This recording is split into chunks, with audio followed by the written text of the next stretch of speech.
Yo, D-Rock Den, welcome, bro. You want to come up? You can. Dusty already put the link in. You want to come up, bro? What's up, fellas? How you doing? Enjoying your football Sunday? Yeah, Steelers got lucky today, bro. They got very lucky, D-Rock Den. Very, very lucky, bro. Dusty, D-Rock Den, come on in, bro. Welcome to the post-game show, man. I'm going to get you the early scores. Dallas was down 29 to 10, 39 to 25, and Dallas pulled it out today. Game-winning field goal, bro. You talk about lucky. Oh my God, Dallas got lucky today. Dusty, get in, bro. D-Rock, get in, bro. I put in the link. I dropped the link, man. Gonna go over the scores today. Um, Justin Herbert led the Chargers for a first drive of his career, and they scored a touchdown. So the Chargers, LA Chargers, 7 keeps nothing. Miami's going for the onside kick, and they raised threw a flag on the onside kick. Let me get you the finals today. The Giants showed some guts today, and they lost. Unfortunately, they lost 17-13 last play of the game. They couldn't uh they couldn't get a 4th and goal at the 2 or 3 yard line, so the Giants lose a tough one today, man. They lose a tough one. Giants lose a tough game today. 17-13. San Francisco crushed the Jets today. I believe it was 37-13. I got it right here. Rams, I called this one today. Flat out beat the Eagles 37-19. Gave it the Giants score. Kyler Murray scored in his first drive, hitting DeAndre Hopkins. 7-0 Arizona. Buffalo and Miami, it's a field goal game. Lauro, I owe you one, bro. Sorry, bro. Buffalo let them march down the field and score, bro. It's just typical gutless teams that just can't put their foot on a team, bro. Just gutless. Gutless. Totally gutless, man. Okay. Get the rest of the scores today. Scroll down. Rodgers looked phenomenal. Matthew Stafford, typical, throwing a pick 6, of course, and that's why the Lions are the Lions. That's a good win for Green Bay. 2 good, strong wins today for the Packers. 2-0 to start the season. You see, Indianapolis destroying Minnesota today. That game wasn't even close, 28-11. Titans and Jaguars was back and forth, and you gotta give the Jaguars Garner Minshew another good day. Another good day. But what would you see all around your national news networks? You're gonna see nothing but Dallas's great comeback. And give Dallas credit. They was left for dead. They had 3 fumbles in the first half. And Dak Prescott, no Ty Church is having a hard on this afternoon, but they deserve it. That's a good win for Dallas. That was a good win for Dallas today. DJ Moss, what's up, my brother? Love you, bro. When I start getting some merch, you know you're gonna get free merch, bro. Yeah, I got you, man. Put that one in the chat room, and yes, it's all about the you, baby. All about the you. Let me turn this over. It's all about the you, baby. Right here. All about the you. There you go. The you, baby. That's right. Good to represent. My brothers. Wanna pop up? Come on in. Get Dusty in here whenever he wants to. You 2 guys wanna pop up? Just pop up, fellas. Just come in, bro. Don't even worry about it. I got you. Oh, man. So those were the early games today. What a great comeback by the Cowboys today. What a great comeback by the Cowboys. I mean, you couldn't deny it, man. Can't deny it. Hell of a comeback by Dallas.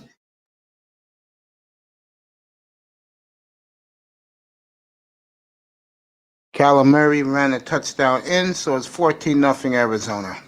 You just can't trust the Redskins, They give you a great performance on the defensive pass rush last week, and already Tyler Murray is just dogging them up.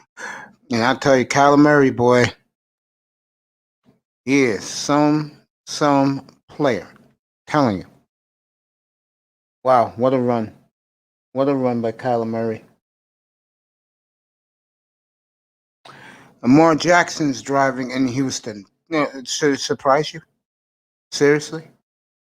You see who's up here already. 72 logo is up here. What's up, buddy? What's up, buddy? How you doing? Good. Hear me? Yeah, I hear you. How you doing, buddy? Can you hear me?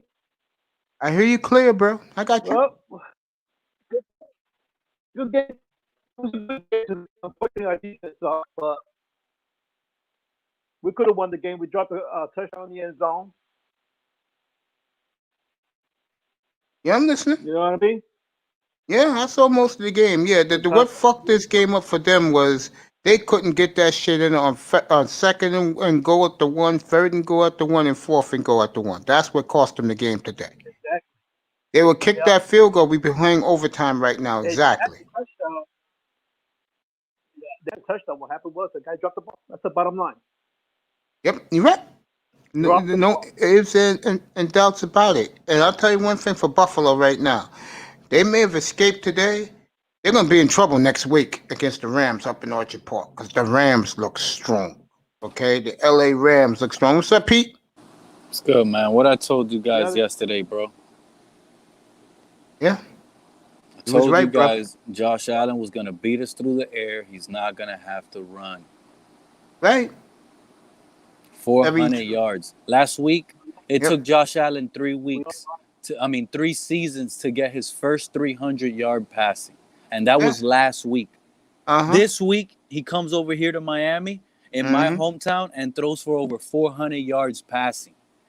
Yeah. I'm just a fan, bro. These coaches, and I know this crap. If these coaches could not have figured that out, I don't know what else to say, bro. I'm done. I'm done with Chris Greer's player evaluation. And I agree. And if Flores would have just hammered Howard down 4 times in that 1 yard line, I believe we should have scored. Or I just got in. Or if we would have just kicked the field goal, that last touchdown right now would have been tied up, and we would have been going into overtime right now. Yeah, bro. There's too many excuses and way too many coaching mistakes that's really getting to me right now, bro. Well, I know one person is disappointed in here, but he's satisfied that they played a lot better on the offense. Ain't you, big time? Yeah, I mean, I feel that, you know, they did a lot better than I thought they would, for sure. I think that we still have an issue at rushing because we let them go over 100, so that's not good. Defensive personnel is in coaching, just like Pete said. There's some issues there. I mean, so I don't know. I don't want to take anything away from the loss. I expected it, but on the bright side, there's a lot going on. There's a lot of good thoughts going on to where we have a lot to look at. There's a lot there we can be proud of, but there's still a lot to work on, though. Yeah. Go ahead, Pete. And then 72 logo. Go ahead, Pete. The bright side, we didn't get blown out like I expected. That's why I said when I brought big time in, I said at least you saw some offense today. Yeah. Which is very encouraging if you're a Dolphins fan. It really is. I'm not joking. You put up. Yo, go ahead. Question for everybody. Let's just throw this out there. So, you know, we're intending, I think all of us, but I think 72. You know, he felt that it was going to be close and had a shot. Miami had a shot, which is, you know, anything could happen. I mean, and I was hoping for a win. But even if they win, you know, then what do we get out of it? Because many people still want Tua to start. If we win, we're probably not seeing Tua for a little while. So now we lose again. I think it probably was better to lose, knowing where we might be at with Tua, because if we win the game, I don't know where we're at. I think we're up in the air again. Big time. I just passed through my living room right now. And do you want to know who's playing against Patrick Mahomes right now? It's Herbert. Justin Herbert. And he drove the team first drive all the way down for a he touchdown. ran it in for a touchdown. And he threw it beautifully too. I saw that before I came on the air. Dusty, what's up, bro? You know, man, I'm on my way to the plantation. I just had to fuck with you for a quick minute. That's no problem, bro. I mean, when I saw your name in there, when I clicked it on, I came on like 3 minutes after you was in the site the first time, bro. You covered with the Bills, bro. You covered with the Dolphins, bro. Good for you. Hey, man, I wanted them to win the game, though, but, my lady kind of upset about them Niners right now. Bosa tore his ACL. Oh, yeah, they banged up, bro. Solomon Thomas tore his ACL. Yep. Garoppolo, high ankle sprain. Yep. They're in trouble. And with the Rams destroying Philly today. She would have rather lost the game. Yeah, and the Rams destroying Philly today. And here goes another coaching mishap. We probably would have been able to trade Josh Rosen right now for a better draft pick and not had to release his ass. There you go. You right? 72 Fins logo? GM. 72 Fins? Anything to say, bro? Oh, Barkley tore his ACL too. Yeah, Barkley, I saw that. First he out for the season. Yeah. First he dislocated his elbow, and then the next play he tore up his knee. I saw it. He was in here live here in New York, the Bear game, Giants Bears. I saw it live. So he busted up 2 things. Let me see. It was a Mr. Miami's in here. Church, get your ass up in here. Laro, up here now. Okay, all you guys up here. Javon Kinlaw got hurt too. Well, the 49ers? Yeah, I saw that in the Jet game. Yeah. Yo, let me tell you something. I'm about to bring them up. What a hell of a win for the Cowboys today, bro. They were getting their ass kicked all game long.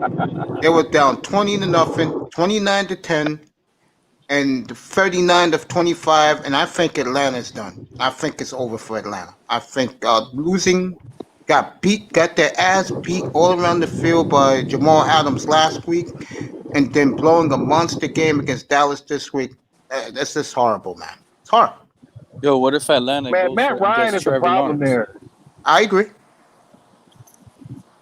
Matt Ryan, when you have a quarterback that throws a Hail Mary from 40 yards out and you barely touch the end zone, you have what I call a noodle arm. Yeah, you're right, bro.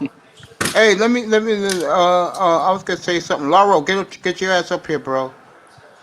He's mad at me right now. What happened? Yeah, I'll tell you what happened. Oh, here he comes right now. I'll tell you what happened.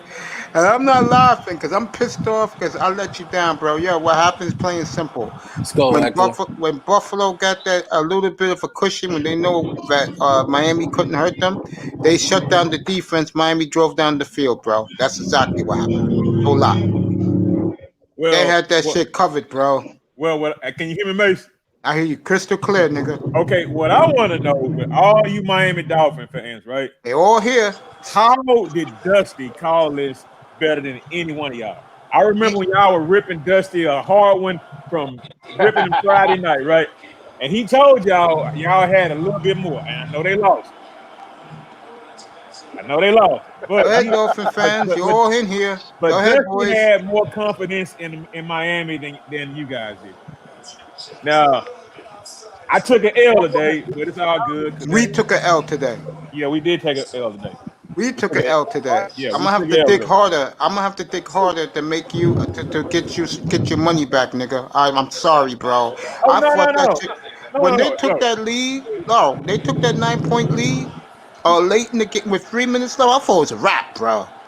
I thought Buffalo was just gonna shut it down, pick off Fitzpatrick or something happened, and they take a knee and they win. But I'll tell you one thing, and this is a constellation prize. That pass by Josh Allen for the touchdown to extend the lead, that was beautiful. And you Dolphin guys, and I'm not dogging the Dolphins, fellas. I'm just talking about the points spread with my man. That's all. And I feel bad. Yeah, go ahead, Big Time.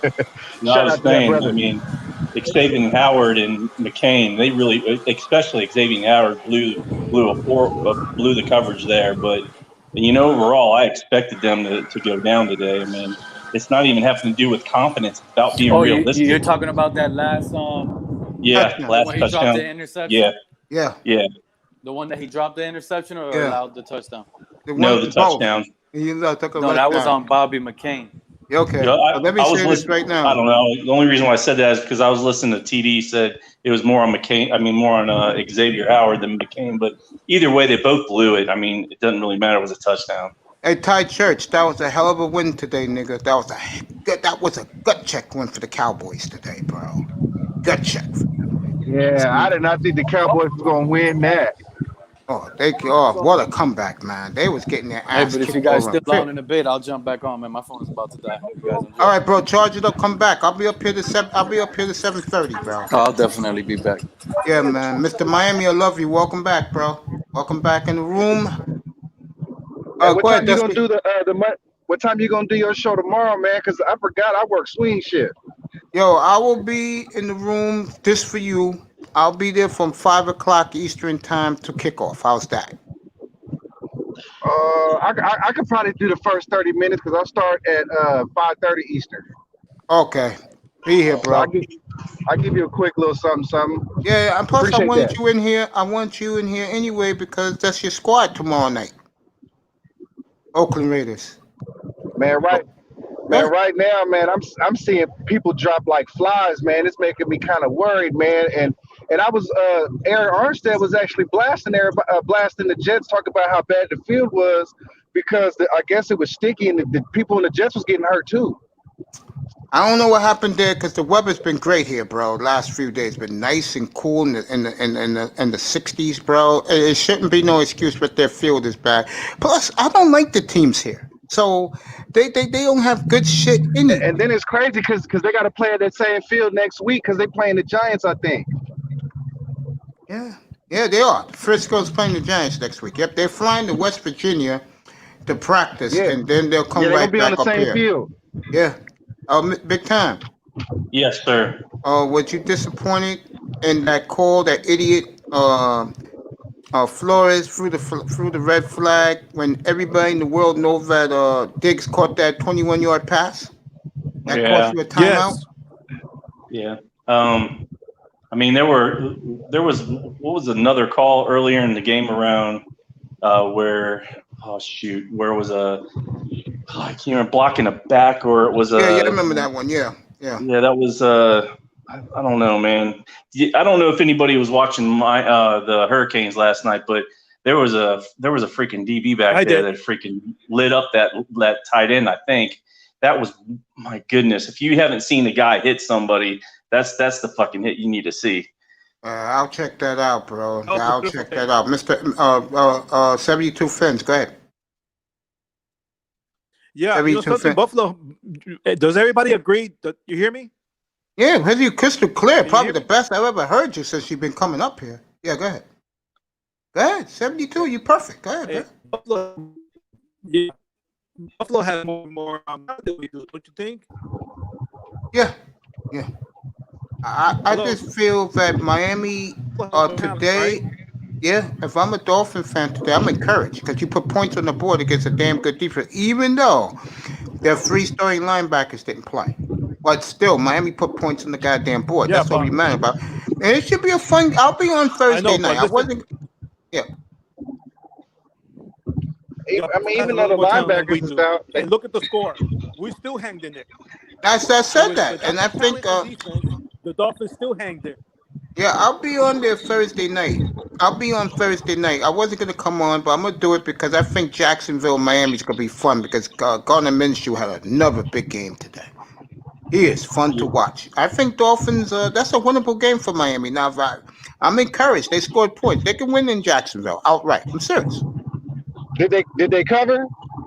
Jacksonville. All we need is a defense. That's all we need. Hey, Dusty. We just need a good defense. Dust, you played that Jacksonville game. You took Jacksonville, right? Yeah, I had Jacksonville. The defense is shaky. You took them? Yeah, they covered outright. Platinum was right about that. Yeah, they covered outright, bro. They only lost by 3. Good for you. I mean, it was a couple. I was disappointed in Atlanta, man. I was super disappointed, and I was also real disappointed that Barkley got hurt too, man. Yeah, I saw that. He dislocated his elbow on the first play, and then the next play he tore the knee up. That kid's too injury prone, man. I can't take him seriously, man. He's a great player, No, you can't say he's injury prone, man, because he never got hurt in college. but he got hurt last year. He missed 8 games. That was a high ankle sprain, man. Okay. Yeah, and now he tore up his knee. Yeah, hold up. That's year 3, and that's how many games gone? 8 last year plus another 15 this year in 3 years. 23 games, bro. And his rookie year, he missed 4 games. He doesn't have a good line, and they use him at a really high rate compared to other running backs. Dusty, you're right. Go ahead, Friends Logo. Friends Yeah, Logo. like I was saying, I'm here. You hear me? Yeah. You hear me? I hear you crystal clear, You do? bro. Yeah. Okay. Like I was saying, Buffalo has a lot more talent than we do. We were still there in the game. You're right. I'm not going to dispute that. What encouraged me for guys like Big Time today, who was down this week, was to encourage you. They scored points. Laurel, get up here, bro. Laurel. Yeah, hey, we need to see Go ahead, bro. Tua on Thursday. Yeah, That's Laurel, go ahead, bro. We gotta give him a Laurel, chance. go ahead. Yeah, we will. Go ahead, Laurel.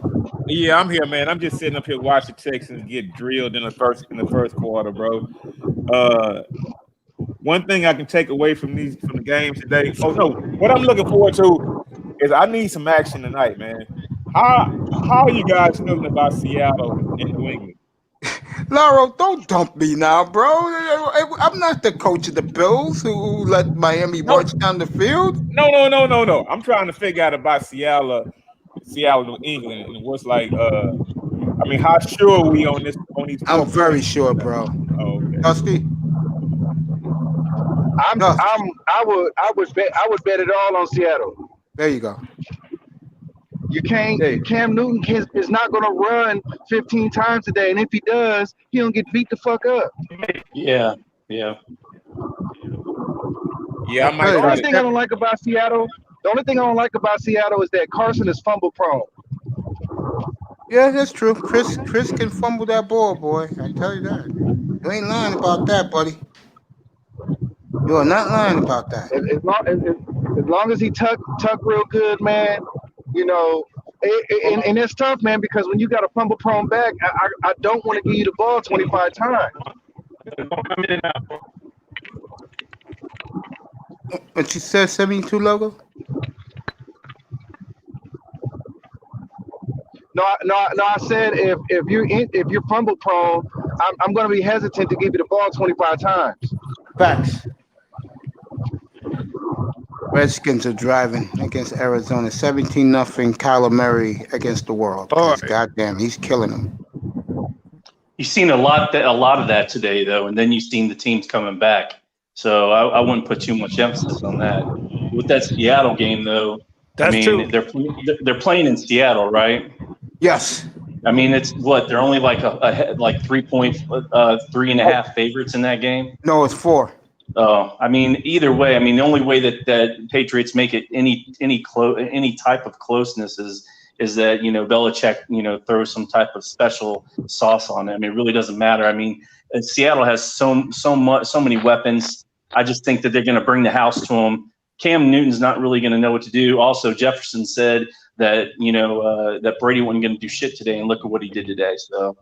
No, I could have told you they was going to swamp Carolina, man. That wasn't even a contest, bro. Baltimore up 10-0 over Houston. Why did that surprise me?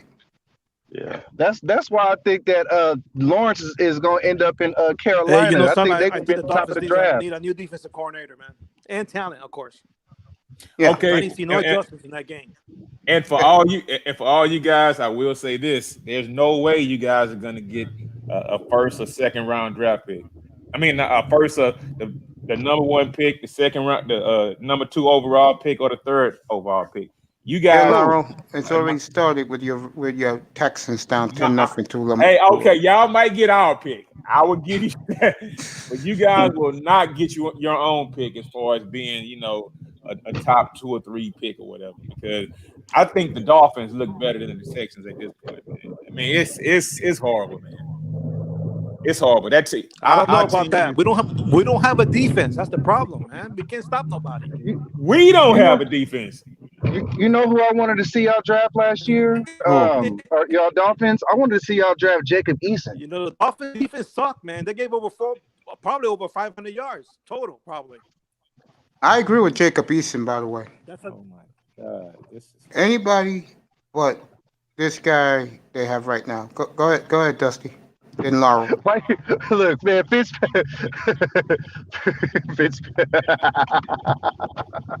No comment. Go ahead.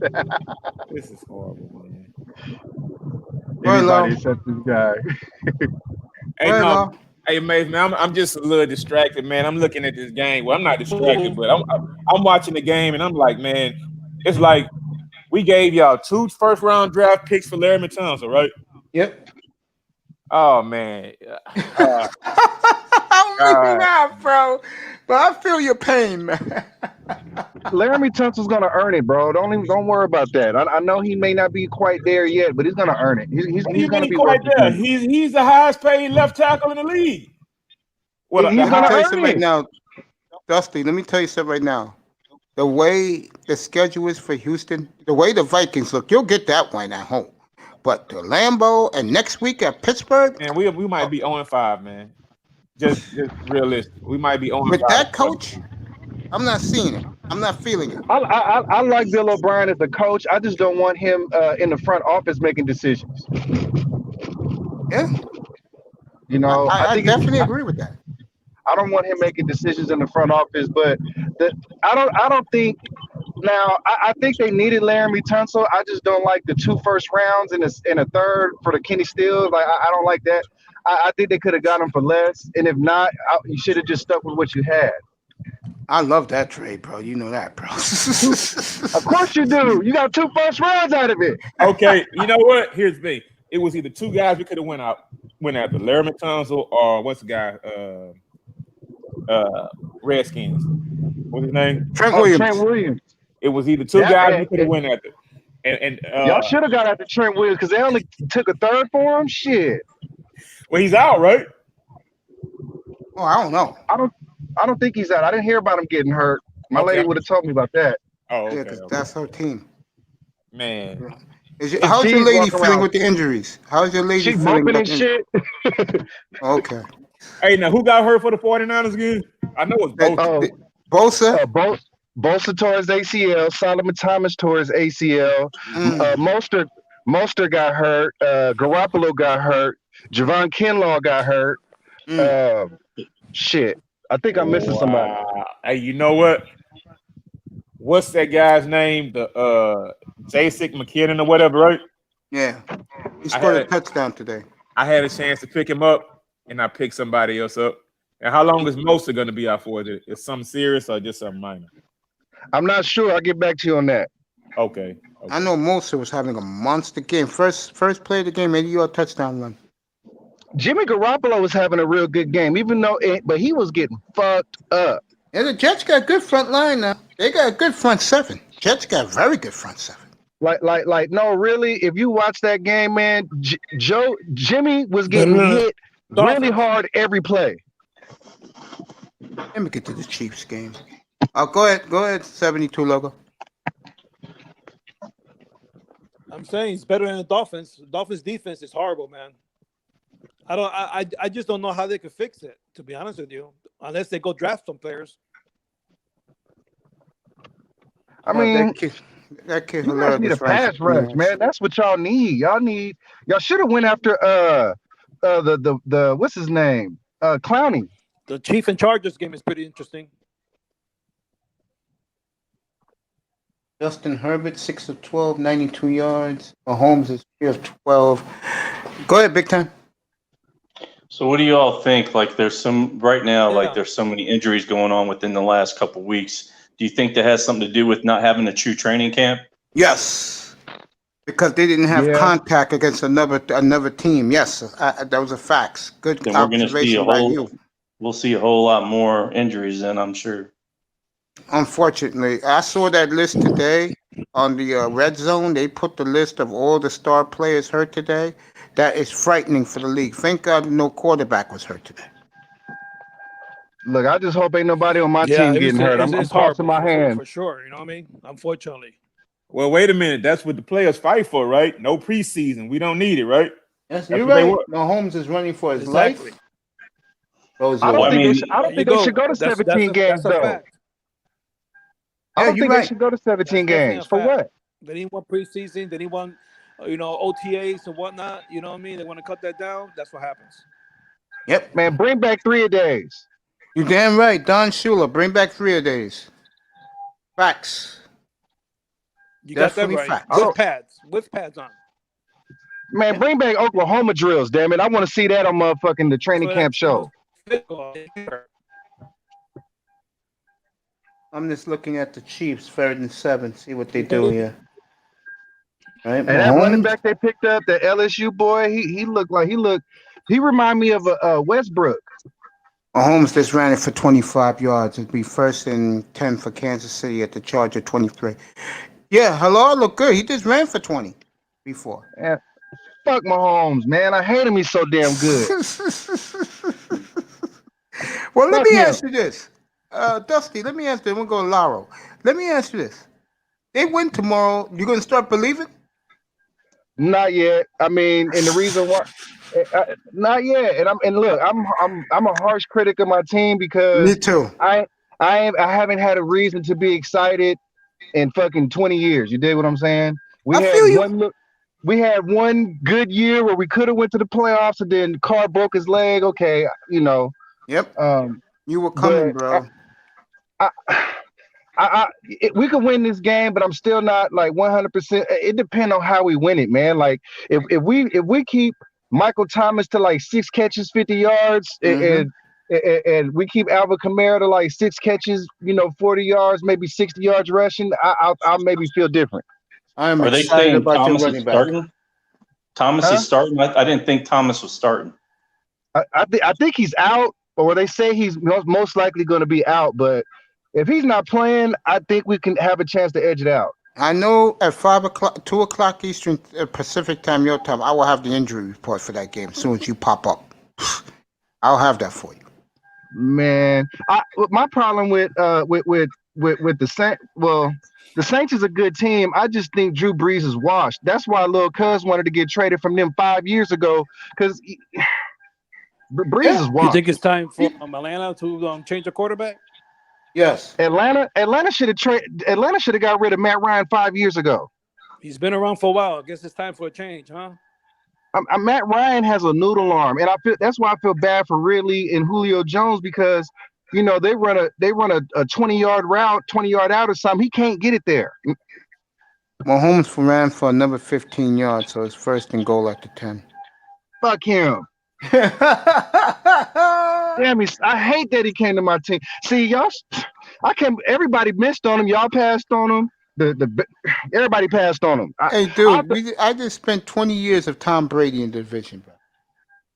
I know, right? I don't, and I'm fucked up about it because they gave this nigga a 10-year contract. I don't want to see this nigga. We for got 10 another years. one we have to worry about, Allen. Boy, Allen ain't all Josh that, Allen's bro. really grown up, hasn't he? Josh Allen Allen's ain't all really that, grown You up. know man. something? Also, man, he's got a great offensive line too. He had a lot of times to throw that ball. Well, remember, the Dolphins, and to proven otherwise, they have an invisible pass rush. That's right. You got the good point there. They have invisible. Miami has an invisible defense. Period. Period. Let's Their not defense sucks. sugarcoat this. Really bad. I mean, I'll tell you one thing. Miami has. I'll tell you one thing. After 2 games, Mahomes touchdown to Kelsey. I'll tell you what Miami has that is encouraging. An offensive line. The offensive He line. said, Yep. That's it. Mace slipped that in real quick, Dusty. He said, touchdown. Mahomes to Mahomes to Kelsey. Yeah. Man, I hate the Chiefs are so good, man. Damn, I hate the motherfuckers. Hey, Dusty, let me tell you, I'm dead serious. Back in 2017, I told people, This kid is the truth, man. He's gonna be the next star of the league. Everybody laughed at me, man. Man, I And said it too when he got drafted. I said it in the draft when he honestly I felt like he should have been in the top 5 because I watched him at the combine and I was like he looked like, and then when you look at the way he played at Texas Tech, he's basically doing the same shit he did in college. Trubisky's 2-0. Granted, it was the Giants and the Lions, but he's 2-0. Man, Trubisky ain't shit. Hey, I man, know that. How did he come look, out though? and come back in. He was Everybody's okay. breaking Nothing up. special. He had a couple of okay throws, but I wasn't impressed. Yeah, nothing That's special. I mean, I'm not sweating it with him. This is how I feel about Trubisky. If I have to bring in Hey, an Mace, I'm gonna expensive come back because I'm What breaking happened? up. Yeah. Go out and come back in. I'm gonna go out and come back in. You guys are all breaking up. All right, bro. You Go see, ahead, Dusty. you see, if your backup is making more than your starter, man, he should be playing. Laurel, you next, bro. Go ahead, Yeah. Laurel. No, all I'm saying, man, is picks like that with Trubisky instead of Mahomes or Watson, that can cripple your franchise for 8 years, bro. Of course, the Bears may be lucky they have a great defense. They better be lucky that and the running game is good too. Good running game, nice power running game. Man, that's like y'all. That's like the Browns. Like the Browns passed on McNabb, man. It's Oh, that was the year they took Couch. Yeah, from Kentucky. Yep, I was at that draft. I covered that draft. I'm never that. Man, we passed on a few good players too. I didn't like I remember when we drafted Jamarcus Russell, and we had Lane Kiffin at the time, who I was actually very high on, and he was like, "Whatever you do, do not take Jamarcus Russell." And motherfucker took his ass anyway. I'm like, you think about it, I'm like, fuck, why not take Calvin Johnson at number 1? Hells yeah, and look how he turned out. I test. Good weekend, my friend. Go ahead. The floor is yours. You could talk you could talk what you saw today. We've been talking Dolphins today. We've been going around the league. Go ahead. First off, my 49ers won to beat the Jets. And then fucking Dolphins, I knew they were going to throw the game when they tied it up or when they went ahead. I was like, all right, all the defense got to do is stop Josh Allen, but I knew that wasn't going to happen. There you go. And then, you know what I'm saying? Like, you can't put no expectations on the Dolphins. Like, if you sitting around putting your hope and your dreams into the Dolphins this year, you're going to be sounding like TD on his channel right now, crying. Oh, man. You just put something that I was waiting to say or somebody should say. That's true, man. He's going off. Hey, Bro, how you feel about all them injuries? Yeah, that's tell the them about the thing. Niners Like, injuries. that's the thing. Like, I'm happy for the win, but them fucking injuries hurting me. But I don't know, like, if it's season ending with Bosa and Oh, it's bad. A Bosa torn ACL. Solomon Thomas torn playing. ACL. Hey, look, real, bro. Jimmy Garoppolo high ankle sprain. Mostert out. All right, that's great. Hey, look. Nah, I was just worried. Out. When he came in, he said, "Man, I'm happy for the win." Hey, bro, y'all took a L today, bro. Yeah, we took a L, bro. Like, I ain't know it was ACL and all that, dog. I was hoping He got carted off the field. Nah, I get it, but niggas get carted off and then it'd be like something else. I ain't think it was ACL. Everybody's not Paul Pierce in the 2008 finals when he got caught off and ran back in and did his shit. You know what I'm saying? He used the bathroom. Yeah, he said he had to take a shit. He came out years later and said he had to take a shit. That was the whole thing with the But damn, for his ACL, y'all confirmed that? Y'all know that for sure? Well, Dusty should know. His ladies is Miss Niner. Well, I mean, they obviously haven't had an MRI yet, but that's what they think it is. Damn. I'll find out before this show's over.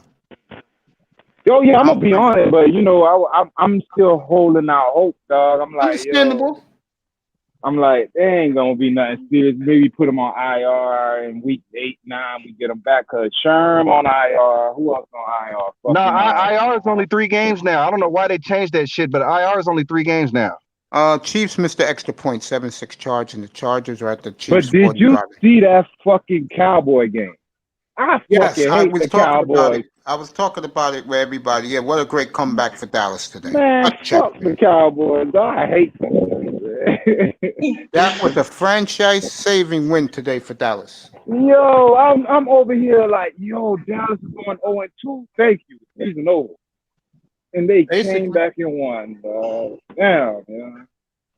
I And think I the ain't gonna lie, Cowboys. I whoever, think the Cowboys made a mistake drafting CeeDee Lamb, even though they fell to him. I think they should have took the corner that they needed.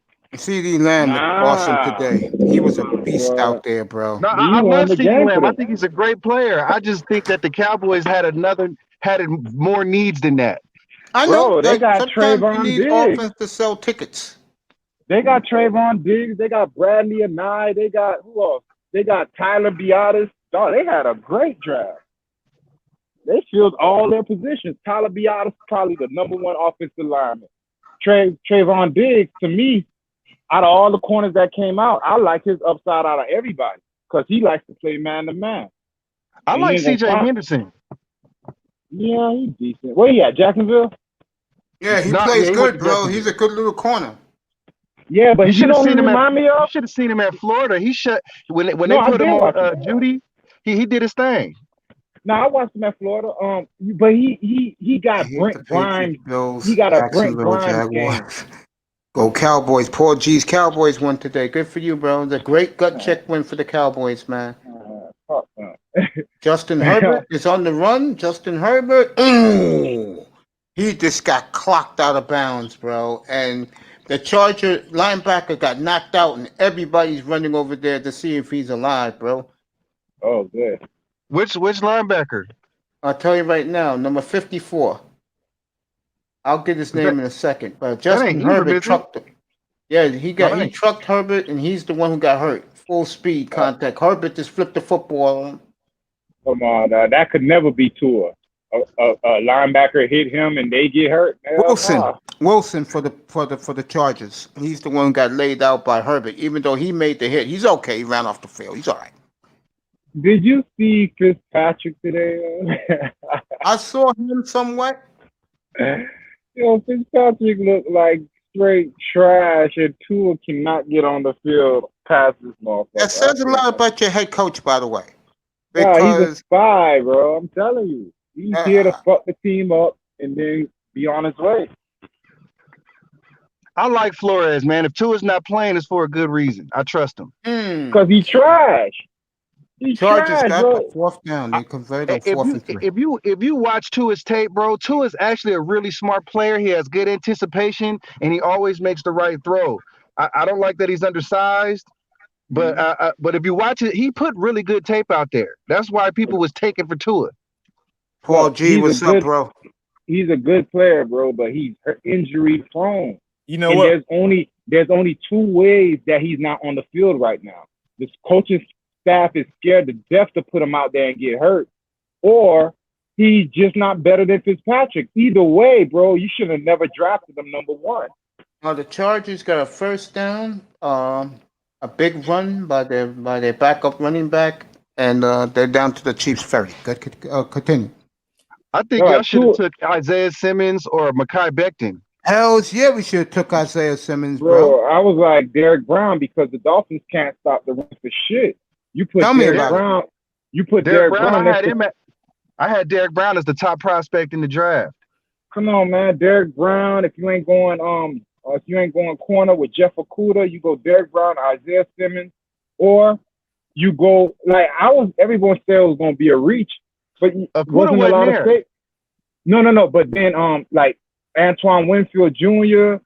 It was all kind of not at the top of the first round, nah. But at least before Igbenogany, dog. Igbenogany is another wasted pick. I think at 5 they should have took either Simmons or Brown. I agree with you on that. I think traded all their picks and got Chase Young. Hey, Mace, here's the problem. Yeah, there's 2 things. Quarterbacks that size, they don't get drafted number 5. They get drafted in the 2nd round, in the 3rd round. They don't get drafted, and you see what Baker's going through right now, right? There is no way that guy should have been the first pick overall. I think you guys are in trouble. There's a reason why he's not starting. And I just gave it to you, bro. He's either trash, or they scared to death to put him out there. But Arizona up 20-0. But you guys might get Trevor Lawrence. So good look out, Mr. Miami. There's a pot of gold at the end of the rainbow. So But today, this year and next year is a wasted year. They're not going to be at the top of the draft. The Dolphins are going to be. The Dolphins going to be around 12. They're not going to be at the top of the draft. All G says it does zero good to put Tua in versus those defenses. He's right. Russell Wilson's the best QB in football. I agree with that, Paul G. I totally agree with that. Him and Mahomes. No, Mahomes is the best quarterback in football. I got Russ at number 2. And that's okay. You could go either way. It doesn't bother me. I mean, I think those two are the best. If you have Mahomes, if you have Mahomes at number 1, then why would you say 2 is garbage when most unlikely what Flores is doing is just waiting, just biding his time? But what does it matter even if he didn't start this year? Mahomes didn't start in his first year either, which I do believe. Yeah, but here's the difference: Tua is no Mahomes. Jordan Love, but we didn't. But you didn't know what you didn't know what you were getting before he did all this either. So if we're taking him to just not starting and just putting him on the sideline like his first year, it would be the same way with Tua. I'm super high. I'm super high on Tua. I'm actually super high on Tua, but I was actually higher on Jordan Love. That's right, baby. I like under Aaron Rodgers is going to help him 2 years down the road when Aaron's gone. No, Aaron Rodgers is a hater like Brett Favre was. I haven't heard nothing yet. I'm gonna try to get a Green Bay guy up here in a couple weeks. He's third on the depth chart. He's not even backing up Aaron Rodgers, so that tells you he's not that good. It tells you that he has things to learn. Bro, third on the depth chart. Yeah, he has things to learn. That's okay. Aaron ain't going nowhere right now. Let him be third. Shit. No, but what I'm saying is, when have you ever seen a quarterback drafted in the first round, third on the depth chart? That's okay. No, I'm asking you. It's never happened, bro. It's never happened. I'm telling you, go ahead. Go through your brain, bro. There's never been a number 1 pick drafted that wasn't at least a backup. Chargers at the Chiefs 10. First and goal. Iman Perry, what's up, buddy? What's up, buddy? Love is better be good because Rodgers ain't teaching him shit. Love is not good, bro. We'll see in the year 2022. I don't even think he's on the team by then, bro. I bet you a stake. Who's talking right now? That's me. Dusty, if that's the case, I'll fly out to 7. Are you in Southern California? No, I'm in Northern California. I'll fly out to the Bay Area, bro, and I'll buy you dinner and you bring your lady with you at the House of Prime Rib. How's that? What you talking about? I was the one talking, bro. I was the one telling you that he ain't gonna make it. Who was that? Dusty? That was eye test? Eye test. Yeah, he ain't gonna make it. You in Florida? I'm in Miami, bro. I'll fly down. We have dinner I'll fly down. We have dinner at Prime 112 on me. That's it, bro. We go to the cigar lounge. There you go, nigga. If you look at Jordan Love's last year in college, man, he had 9 of his 11 players on injured reserve, so they had him playing hero ball. Yep, true. That's not the same Jordan thing Love with Justin Herbert. But that was the same thing with Justin Herbert. He did more with less. I just have a real crush on Jordan Love, and whenever I get a crush on somebody, he performs well. Bro, my last person like that was Russell Wilson. That was before Me he too. came out. I had a crush on him before I was a dope. Because remember, that was the year Andrew Luck and RG3 came out. And I kept telling my homie, I was like, yo, fuck RG3. Because there was no way we were getting Luck. Guys, here's the guys who are out. Garoppolo's out. Raheem Mostert's out. Nick Bosa's gone. Saquon Barkley's gone. Sterling Shepard, the Giants, is gone. Devontae Adams out. Anthony Barr out. You know what? This is precisely the reason why guys are laying off of all these extra bets, laying off fantasy football. This season is fucked. They need to throw in the towel, man. This is ridiculous, man. Players are dropping like flies out there, man. Yeah, bro, man. Football is the sport where you have to ramp up, dog. There is no go half speed in practice and then turn it up game one. Them boys need preseason for that reason. You know what I'm saying? You can't just go out there and start running 100%, bro. That's why it's so many knee injuries, so many hamstring pulls, because everybody's going from 0 to 100. They ain't even get a chance to go from 0 to 60 in the preseason. So there's going to be a lot of people hurt. Imam Perry, those are all official injuries, and I'm going to say of that list they gave, I'm going to say that 80%, 85% of those players are out for the year. Bitch. Hey, man, I got to duck off, y'all. I'm about to clock into the plantation, man. It was good fucking with y'all, man. Yo, Dusty, I love you. Tomorrow, 2 o'clock your time, baby. I'll be on just for you. We talk Raiders, all right? I see y'all. Kiss your lady and the baby for me, bro. Oh, I was just in Vegas, bro.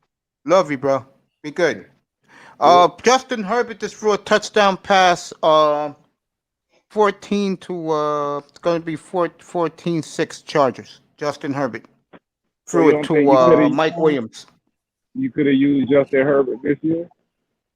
Yes, we could have. Fucking retard, bro. Yeah, Iman, your boy Saquon's out for the year. 2 plays back to back. The first one, he dislocated his elbow, but he tried to be a hero. The next play, he tore up his knee. Mr. Glass. You can't do it, yo. You can't go from practice with no tackle to full game. Iman, I'm sorry about that, by the way, my brother. I'm sorry about that. Yeah, go ahead, Laurel. No. Who's this talking? No, that was me. I test. Go ahead, keep talking, bro. What I'm saying is, dog, you're gonna see so many injuries because you cannot go from practice non-contact to full-fledged games. That's why the preseason is so important. It gives you you know what I'm saying? It starts getting your body used to the season. But when you go from practice with because remember, they can't tackle them. You can't tackle in practice. So the first tackling they getting is in the first game of the season. You're right. A lot of motherfuckers gonna be hurt this year, bro. That's why I can't believe both are hurt, bro.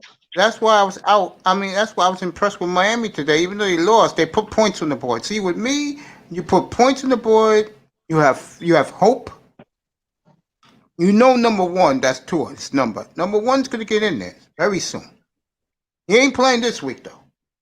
Yeah, I want to see when he's playing. Yeah, but he's coming. He's not playing this week in Jacksonville. It's a short week, and Fitzpatrick was average today, so he keeps his job for now. Bro, I think we done for Bosa and Solomon Thomas hurt. Yep. Yeah, we done that fast, bro. Yeah, bro. 49ers, they're in a lot of trouble because I'm telling you, the Rams look very impressive. I told you guys this all week. They went to Philly and beat their ass, bro. Yeah, I saw that. And they're in Buffalo next week. That's the game I want to see, the early game here in New York. They're in Buffalo next week. That's going to be fascinating. Yeah, I want to see that too. Dallas at Seattle next week. That's going to be the game. That's going to determine if Dallas. I already know Dallas pussy, fool, but I want to see Seattle put it on. Yeah, that's the game here in New York next week. Trouble with Atlanta, and Atlanta dumbass. How you look at an onside? Like it's like these motherfuckers just started playing football. That's how they got it? They got an onside? Bro, they got an onside kick where Atlanta just watched the ball go 10 yards. Instead of attacking the ball, because, the defense has to wait for the ball to go 10 yards before they can go. Atlanta sat there and watched the ball roll 10 yards. They didn't even try to go after the ball. That's how they lost. Lack of preseason. And I think Miami's going to be pressured to play Jordan Love. Play Tua because Herbert looks real good right now, bro. What rookie quarterback ain't playing besides him and Hurts? My man in Cincinnati who looks good too, Joe Burrow. Yeah, Burrow surprised me because I said he tried. Burrow looks good, bro. Yeah, I think what helps Burrow though is AJ Green. AJ Green's still a dominant wideout, and it's helping him for sure. But bro, I watched that game. What's his name? Locked his ass up. He locked his ass up that game, so it wasn't AJ Green game, and Burrow You know what impressed me about Burrow in that game? I didn't know he could manipulate the pocket like he does. Yeah, he has he has great vision and great pinpoint accuracy. Yeah, Just he like has a Tua great has little great feel. pinpoint accuracy. He has a great feel. Like he moves around in the pocket well. He's not gonna take a bad sack. There you go. So Go ahead, I'm Lau. kind of mad because I say he trash. So if my evaluation is wrong on him, that's gonna be like my first one in a long time. Because most of the quarterbacks, if I'm looking at you and I'm like, nah, he ain't got it, they usually ain't got it. And I said early, I'm the same way. I'm the But same way. I said that. I said, bro, ain't have it, but I ain't gonna lie, them games, he shut me up Monday, bro, because every time he made a good play, I was like, oh, shit. I didn't know you could do NBA that. fan, get up here, bro. Yeah, true. Get your ass up here. Drop the link for you. Yeah, you're right. I test you right, bro. We miss you this weekend, bro. I'm dead serious. We miss you.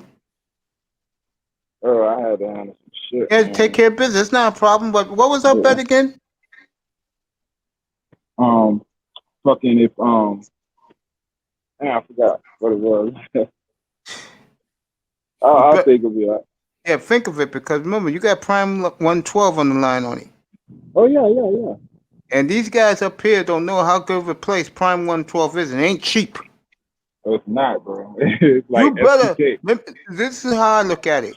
About that, you got a nice looking woman there, bro, with you. Tell them to give my man a 20 and tell him put me in the window by the moonlight by the ocean, bro. Beautiful, isn't it? Isn't it? Bro. Nice, right? Bro, you didn't think I knew about that, huh? When was the last time you was down here? A while, bro. A long while, ago? man. Nick Saban was coaching. Oh shit, nigga! It's more. Hey, boy, it's so much shit down here that I could take you to. All right, there's a steak place, STK. Yeah, man, you know Miami's my city. You know my guys are the fish and the Canes, bro, and the Canes baseball team. I fuck with you, dog. Oh, what's the score now? What's the score with Houston, bro? 20-7, bro. Deshaun Watson just threw an interception, and they're probably going to score again before halftime. Miami. Yeah, they're driving. 2-minute warning, just about. Yeah, bro. Hey, man, it's going to be a bad year for Houston. And Miami's going to have 2 high picks, in my opinion. Commander Lou, what's up, brother? Sorry about your Texans. O'Brien just ruined Deshaun Watson's career, bro.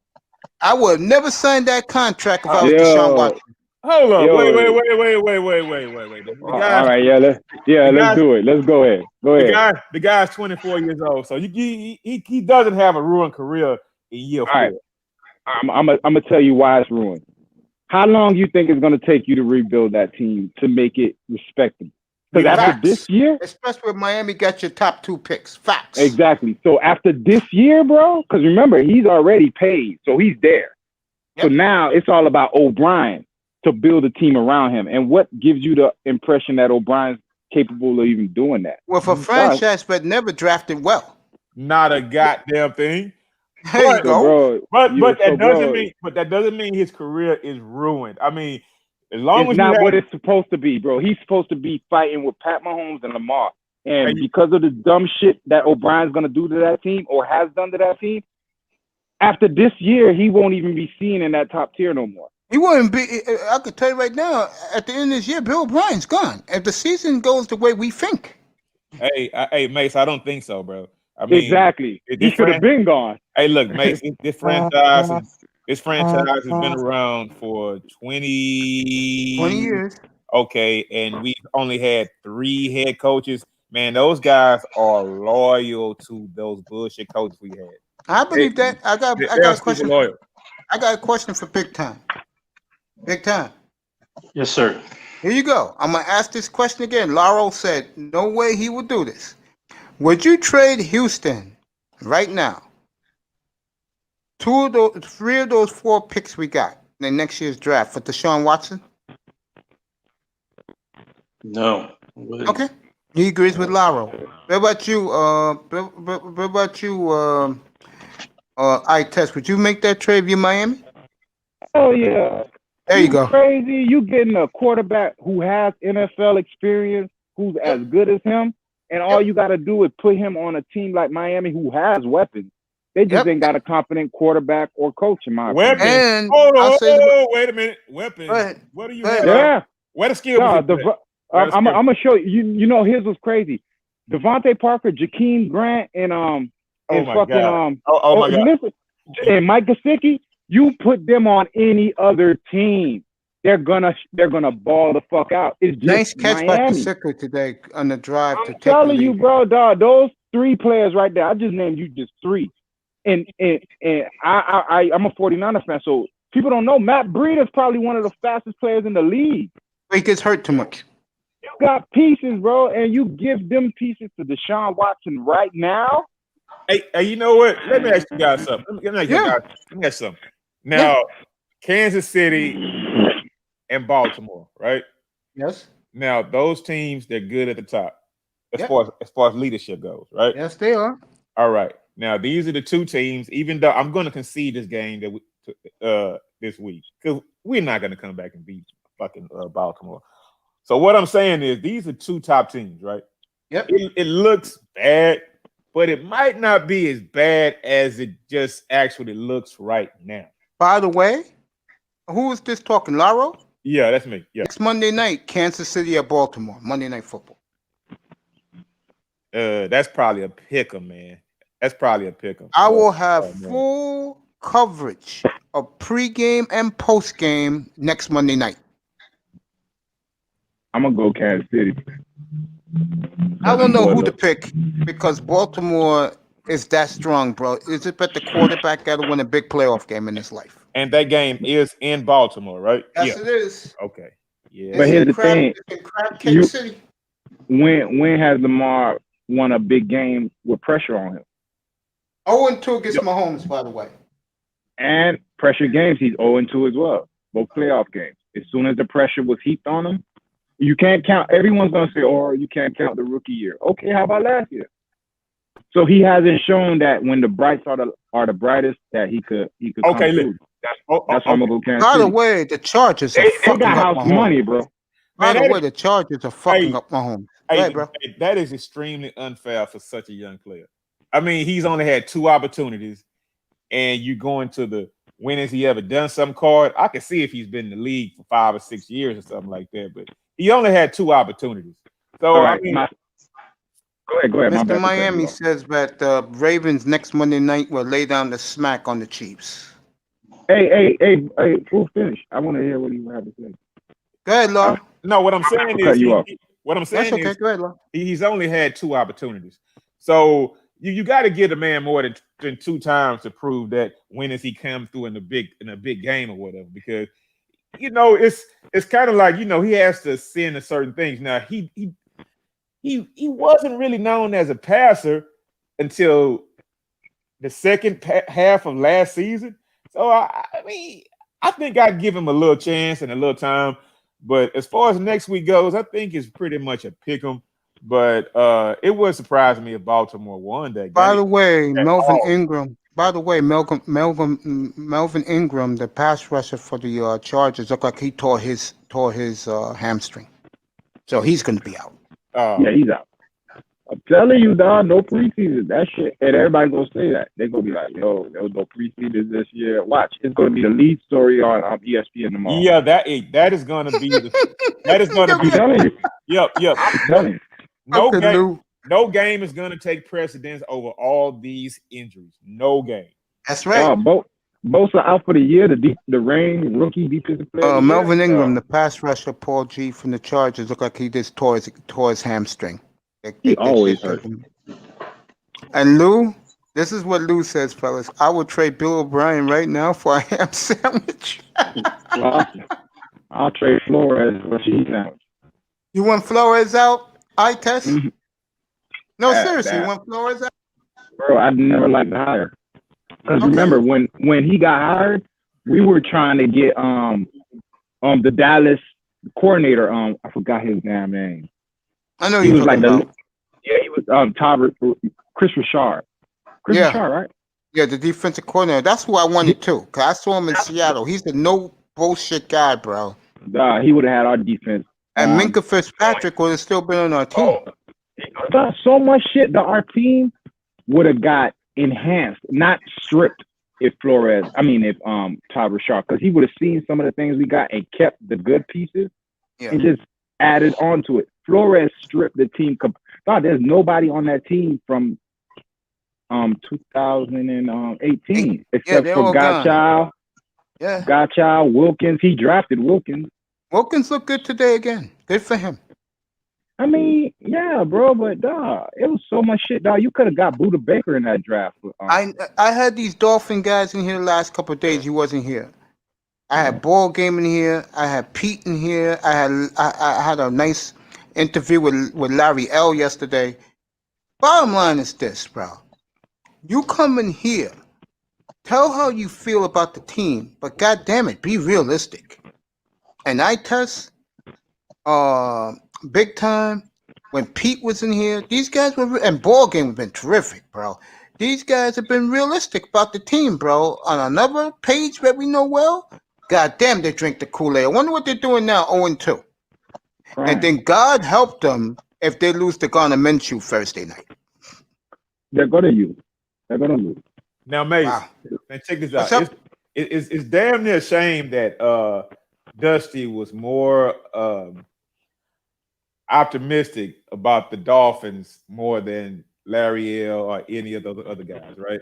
I mean, yes, he was. The Dolphins do have something to work with. I mean, and those guys are pretty much like, man, it's a disaster. It's over. The next 5 seasons is going down the drain. I can't believe this. We love the rich people in Weston too much for the franchise. I mean, those guys, I mean, it looks like you guys have a little talent over there. And with those draft picks, all you have to do is just not fuck it up. Yeah, Paul G. Larry L was good yesterday. Yes, that's he was. All y'all have to do is not fuck it up. You don't have to do it next year.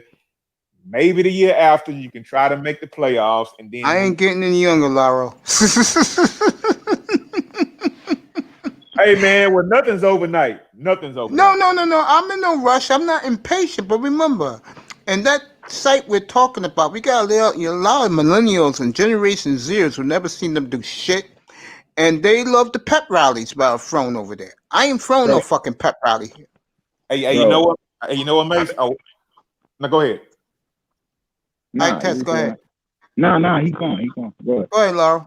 One thing I can say about that, Mace, pretty much for the last 12 years, me and my friends, we like go and visit different cities or whatever, follow the Texans or whatever with the traveling Texans. And the last time we came there was like 2014.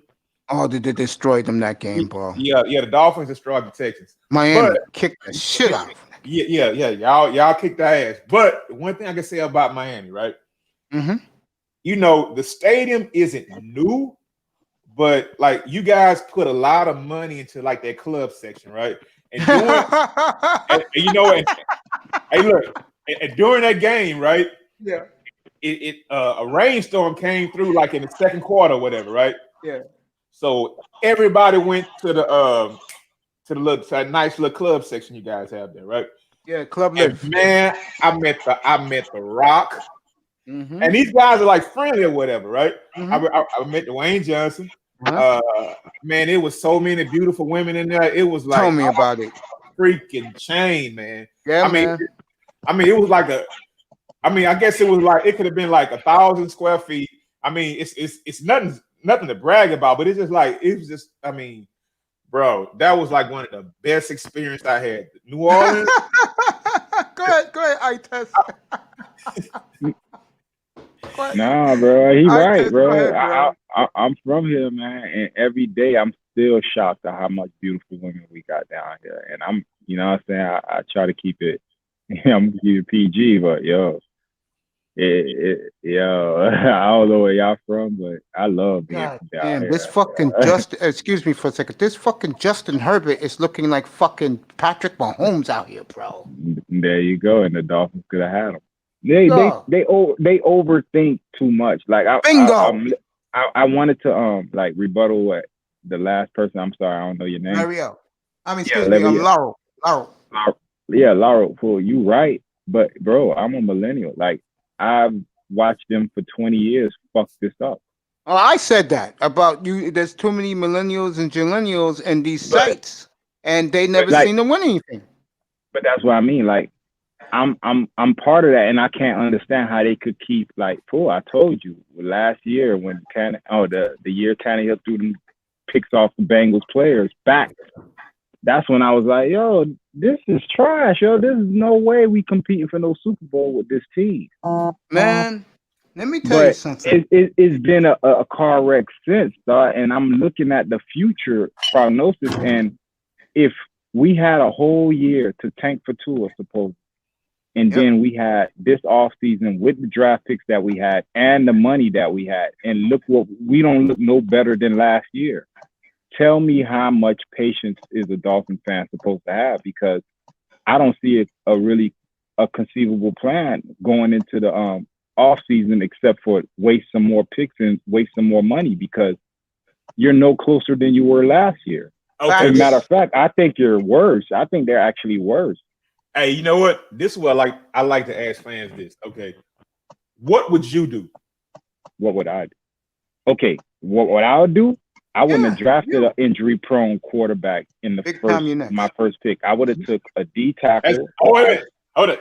As hindsight, you can't do that. What would you do? Okay. Now, with the team constructed as it is, yeah, what would you do? At this point, you gotta play Tua, find out what you have in him, because if he gets hurt this year, that gives me more of a reason to draft a quarterback next year, because I know he's not going to hold up. Yes. But if I hold on to him and I coddle him for a whole year, and then the next crop of great quarterbacks, which is Trevor Lawrence and Justin Fields, which is coming out next year, and we miss out on them, there you go, bro. Next year, if he doesn't get hurt miraculously, you know what I'm saying? You're playing a crap game. Okay. If you don't play them this year and you don't know what you have. Okay, so what do you want to see? I want to see. What I want to see. Hold on. Go ahead. What would you like to see in order for him to say, if we have the number 3 pick with all of this other talent we got, why shouldn't we draft another quarterback, right? Or maybe with my sorry ass Texans, if you guys have the number 1 pick overall, right? What would make you not draft Trevor Lawrence? What do you have to see out of Tua this year? I got to see a quarterback that could, in his rookie season, take command of the offense, not look lost. Even though he is a rookie, he looks like something I could build with. You know what? And if he does get hit, I want to see how he responds to it. I want to see how his body responds to it. Good luck with that. I got to see him get hit. I got to see him get dish ragged and see if he gets up. Bro. Because he's gonna get hit. There's no way he's gonna go his whole career and not get hit. I gotta see him get hit. Hey, So I gotta see him get hit this year. I can't wait for him to get hit next year and hope and pray he doesn't get hurt. I gotta see him get hit this year. I gotta see how he sees the NFL game speed from college. I gotta see how it translates for him. And if he looks lost and he's already undersized and he's already hurt. So if he looks lost and he gets hurt, or I got to draft a quarterback next year. But if I'm holding on to him this year, I don't know what I have in him long term. And that sets my franchise back another 5 years. Big time. Go ahead. Counter what I test just said. Go ahead. What's your opinion? Yo, big time. Big time. You could say, sorry about that. You could sit there and say the same thing about Holmes. They didn't start him either. So it's like, I mean, we've been through this. We've already talked about this before. I agree with you to an extent. You can look at it both ways. You can hold on to him and not start him and go wait until the next year, or you can start and see what he has. I honestly believe it's what the coaches do in prepping him, because if they're not prepping him well and they throw him out to garbage, he's just going to play garbage. Also, what veteran wideout do we have out there that's going to help him? Because Parker's injured all the time. At least, like I said just a few minutes ago to somebody, that, at least Burrow has Green. At least he has a prime wideout that's been there that can help him out and understand what he's supposed to do. But, you throw him out there, he's going to look like David Klingler. I mean, he's not going to have any confidence whatsoever. You might as well toss him. We might as well go after. We might as well go after the next quarterback next year. Now, big time.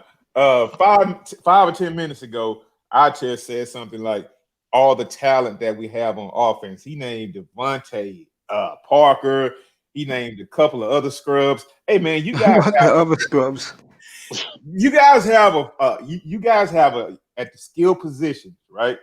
Yeah. You guys are very skill position poor, right? Okay, we believe that. But that can be fixed easier than trying to find interior linemen and linebackers. And, you know, you can go out and sign somebody in free agency to be a run. Like y'all went and got Jordan. How much did y'all sign that guy for anyway? Jordan Howard, $4 million. Okay. Well, that's nothing in it. So you guys, we're really not even using them. We're using Gaskins. Gaskins is doing better than all of them, which is not too much, not saying too much when he's only running like 46 yards in a game. We still can't run too well. So, well, one thing I can say, you have plenty of draft picks to get that fixed. And man, you're going in circles, bro. You're chasing your tail because you had draft picks this offseason. What did you do with it? You had money this offseason. What did you do with it? You just said that you signed a running back and he's not even playing. So all you're showing me is that you're going to waste more draft picks next offseason and you're going to waste more money because the people that you're bringing in are either incompetent and can't play or they're not even on the field. Come on, Perry says about 250 pounds. I'm going to let you roll. I'm going to let you. As we speak, you guys were wrong. Arizona is up 20-0 at halftime.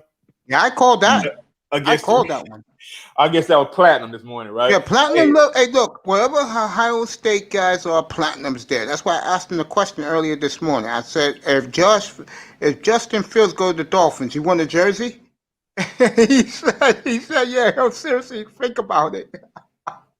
Well, I'm just saying, ain't me. It was one thing that Platinum did say that was right, man. Listen, I might try it again next week, but man, I think I'm gonna stay out for those 3 teams and 4 teams, bro. Maybe a 2-teamer at the most, but I mean, it's kind of hard picking one game, like you said. Shit, Buffalo had that one for you, bro. I swear to God, when I looked up and the Dolphins kicked a touchdown with 49 seconds ago, I said, shit. Because, see, guys I want to see them lose their money. And I feel terrible for you, Lara. We'll work on a 2-gamer next week. How's that? Hey, that's cool, man. All right, we'll work on a 2-gamer. We'll work together on a 2-gamer, bro. Come in Friday night, and we'll do the whole card. How's that? Bro, I know how to pick games. I just don't know how to pick the spread. I could pick you a winner every day. Like, everybody I picked today won. My brother, you cannot win money just picking the winner. Unfortunately, it doesn't work like that. Exactly, bro. Exactly. Paul G said, talk that shit, Laro. Just say you blessed against Tua. We are biased against Tua. Watch. When he get hurt, y'all gonna be like, oh, there you go. Shit. There you go. I want to see inevitable. Bro, it's inevitable, bro. No NFL player ever played his whole career and never got hurt. Big time. And he's coming in with injuries already. Big time. Let's see the Dolphins start playing him at 0-3 against Seattle in 2 weeks. Now hold up now. You guys got to remember, the best quarterback ever in the history of you guys' franchise came into Miami Seahawks. Yeah, go ahead, Law. The best player in the history of the Miami Dolphins came into his career with injuries. And he had major injuries, right? What? Talk about Dan Marino. So I would... What hip injury did Dan Marino have? What injury he had? He's one of those Dan Marino is not a mobile quarterback. So his knees, it's not like he a cornerback. He got to cover no one. As long as it ain't his shoulders, his neck or nothing, that's what you worry about with a quarterback. It's not like that's a hip. That's life, bro. That's anybody. You hurt somebody's hip, that alters the way you walk. Nonetheless, an NFL player. It's not like Tua was out there being given his best rendition of Lamar Jackson in college. I mean, he can't do that. He's a 4'7", 4'8", 40-time runner. Okay, then. So he's a pocket QB. But I'm talking about the hip. I'm not talking about his mobility. I'm talking about the hip. That affects anyone. Facts. Bo Jackson had to retire because he broke his hip. Now I understand that it's a different injury. But Tua's injury, if you look it up, it wasn't just the hip. He broke ligaments and he broke the posterior wall. Okay, now just to dox myself a little bit, I had a car accident maybe about 13, 14 years ago. And what stopped me from going through the windshield was the airbag and my right hip, right? Thank God you go for still, bro. I mean, okay, no, listen. So they did a reduction on my hip, the same thing that they did to Tua, right? So when they do that, they have to snap your hip back into place, right? Now what that does is that plays with the cartilage or whatever in your hip, right? When you're an athlete like that, they know that going into it. Like I went to a trauma hospital, right? So I had like fucking interns yanking all on my hip or whatever, right? So what happened with me is like I was immobilized for like 3 months. Well, I was on a walker for 3 months or whatever, right? No weight on it. And during the course of that next year, the cartilage wore down so much in my hip, I had to have a hip replacement. So I'm a guy that was in my mid-20s, right? And I got a hip replacement for the same thing that happened to Tua.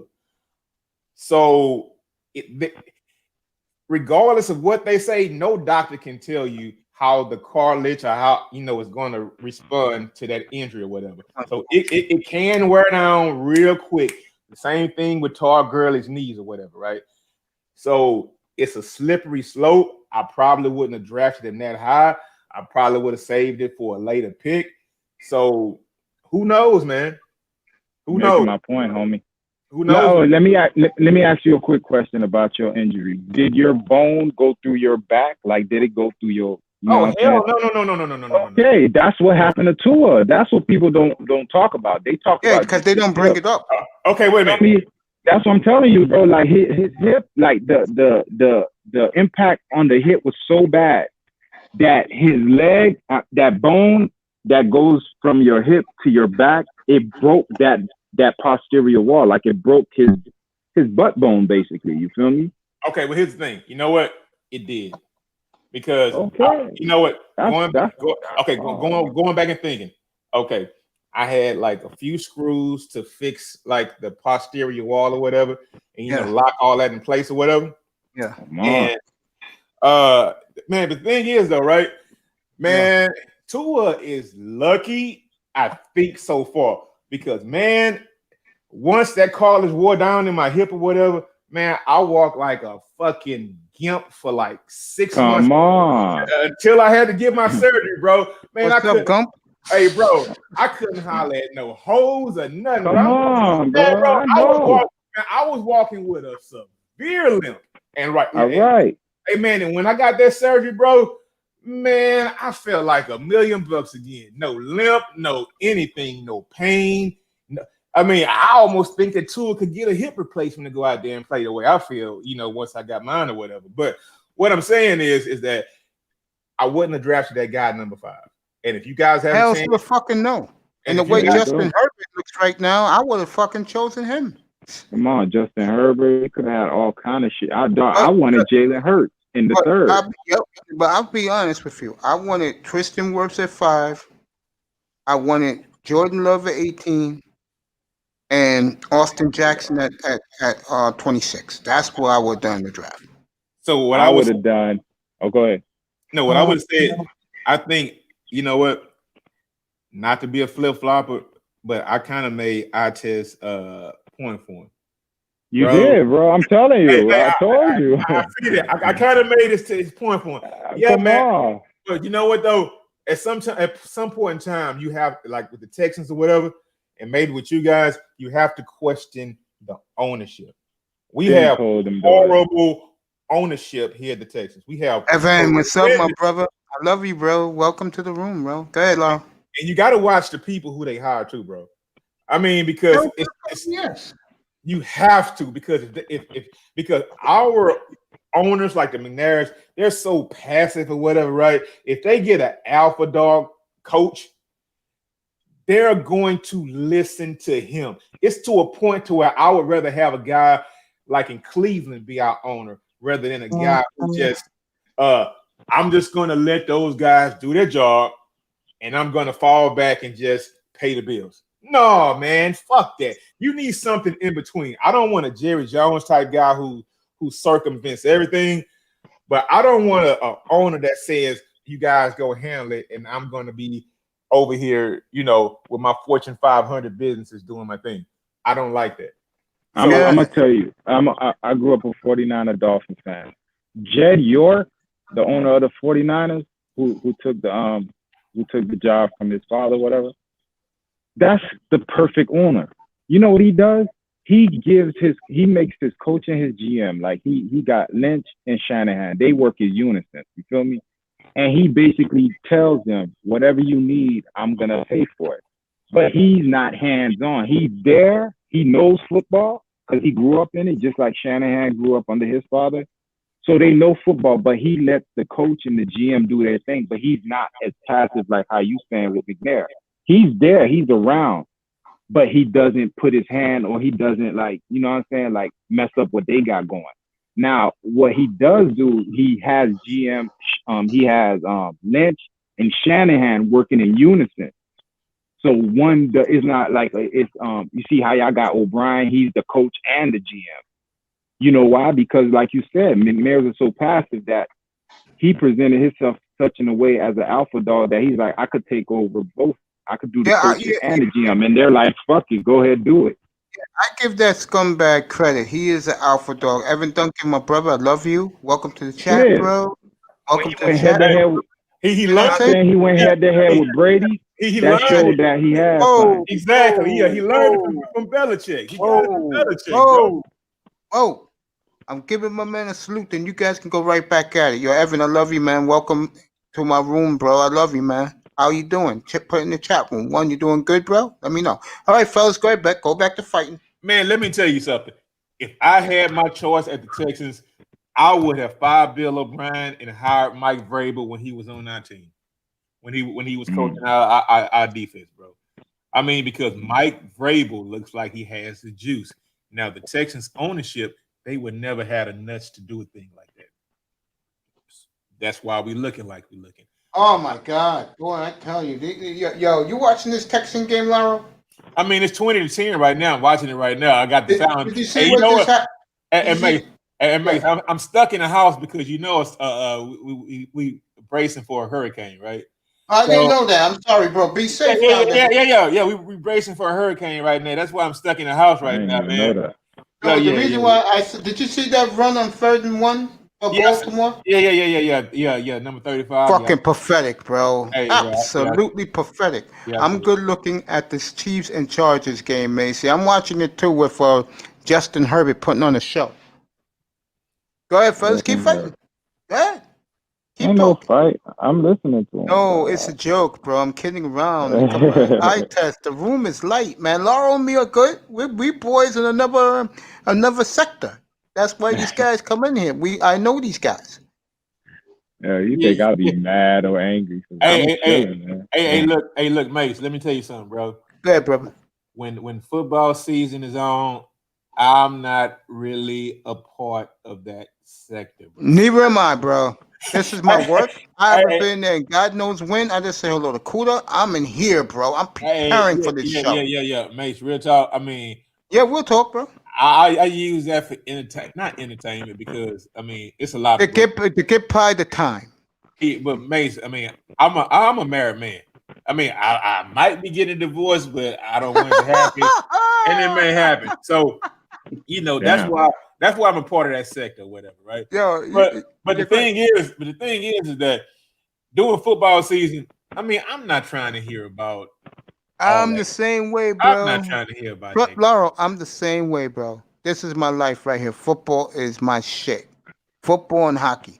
Evan Duncan, I'm good. What else he said? Being a disciple of Bill Belichick helps a lot with jobs. That's true. Herbert is looking good so far. That's facts. And Mr. Miami said Chiefs Chargers. Yeah, Miami, I love you. Just get your goddamn $24.99 mic from Amazon. Go ahead, fellas. Go ahead, fellas. No, Mace. I think somebody, these guys may be like, what sector is that? hey, man, look, Mace. At the end of the day, football is king in my life or whatever. And what you hear the other night when Vision wanted to talk NBA and I blew him up? Well, I mean, if that game was a little better, I mean, if it was more competitive between the with the Lakers and the Nuggets, I could understand. But as far as that game was going, it was a blowout. It wasn't really competitive. Let's do it again. I test. You're with me. Thursday, Friday, Saturday, Sunday, Monday, Tuesday is football. Nothing else. Football. That was Friday, though, right? Yeah, when he came in there talking NBA, I said, no, I don't give a damn about the Laker game. Go ahead, I test. I mean, this season, bro, I think it's going to be marked on all the injuries, like what team has the less injuries, because a lot of people getting clipped, bro. Bro. I will answer you that. I mean, let me see. You're a Texans fan. It gotta be easier being a Texans fan right now than a Dolphins fan, because I think y'all already got y'all quarterback, so it's gonna be an easier rebuild for y'all. Y'all just need a few pieces here and there, and he'll carry the rest of the team. We ain't got shit. I test that's not true, bro. You know why it's not true? Because we have leadership that's not gonna fire the head coach, and he's gonna do stupid ass shit like trade DeAndre Hopkins. That's balling out. That's probably the number that has the best stats in the league this year right now to this current point, right? Yeah. We traded him away, and we split the money that we could have gave DeAndre. We split that money between Brandon Cooks and Randall Cobb. So Brian look racist for like, you can look him in his eyes. He look racist. He look like he don't like You saw what he did to DeAndre. He got around there because he didn't like where he had his baby mama around. That was documented. He got a look about him that he don't subscribe to you know what I'm saying, like a little bit of, if you got a little bit of edge to you, he ain't looking for that. He looking for those clean cut Deshaun Watson type of guys. Kevin Duncan, Saquon Barkley's definitely out for the year. Nick Bosa's out for the year too. Damn, bro. I read you guys that list about a half hour ago. Who's gone? Now, hold up. Let me address what Artest just said. Yeah, go ahead, Artest. I'm sorry, bro. No. Let me address what Artest said. Now, as far as Deshaun Watson goes, Deshaun Watson has been getting like grooming, because I guess somebody saw it in him at like 14 years old. So Deshaun has been around NFL players since he was like 16 years old, right? So he has been he's been groomed since he was like 17, 18, going to Clemson, to be an NFL quarterback. But he has some hood in him, right? But bro, you a quarterback, so he can you got a code switch, so he can code switch. But as far as Bill O'Brien goes, man, bro, he doesn't like any alpha dogs on this team. Anybody that speaks up, Dwayne Brown, you say something, you going next week. Well, he looks good in Seattle, doesn't he? Yeah, DeAndre Hopkins. You got 3 or 4 baby mamas at the facility watching practice. Fuck that. I don't want to see you fucking white girls. Get your ass on. Damn right, bro. I ain't even from there. Bro. And I could just look at him and be like, yeah, he like that. Bro, I don't know nothing about y'all team, bro. I just know the people I know. And just looking at Bill O'Brien, he looked like one of those people. And the fact that the McNairs are so passive about it, they look like they them type of owners. You feel me? Them plantation type of owners. That's right, bro. Well, I can tell you something. The eye test on that man is 100%, bro. 100%, because everybody feels like that. Everybody wants him gone, but the ownership and once the dad died and the son, I mean, do you think the son is going to be stronger than what the dad was? The dad was a bitch ass motherfucker, right? I mean, you know what? I can't call a billionaire a bitch ass motherfucker. So, I mean, that's just kind of out of line. So I apologize for that. But the father, the father was not like an alpha, you know, a Jerry Jones type, hands-on type of guy. And if you have $1 billion entity, you have to be hands-on. You have I mean, you don't have to meddle, right? But you have to have some sort of, you have to have one guy.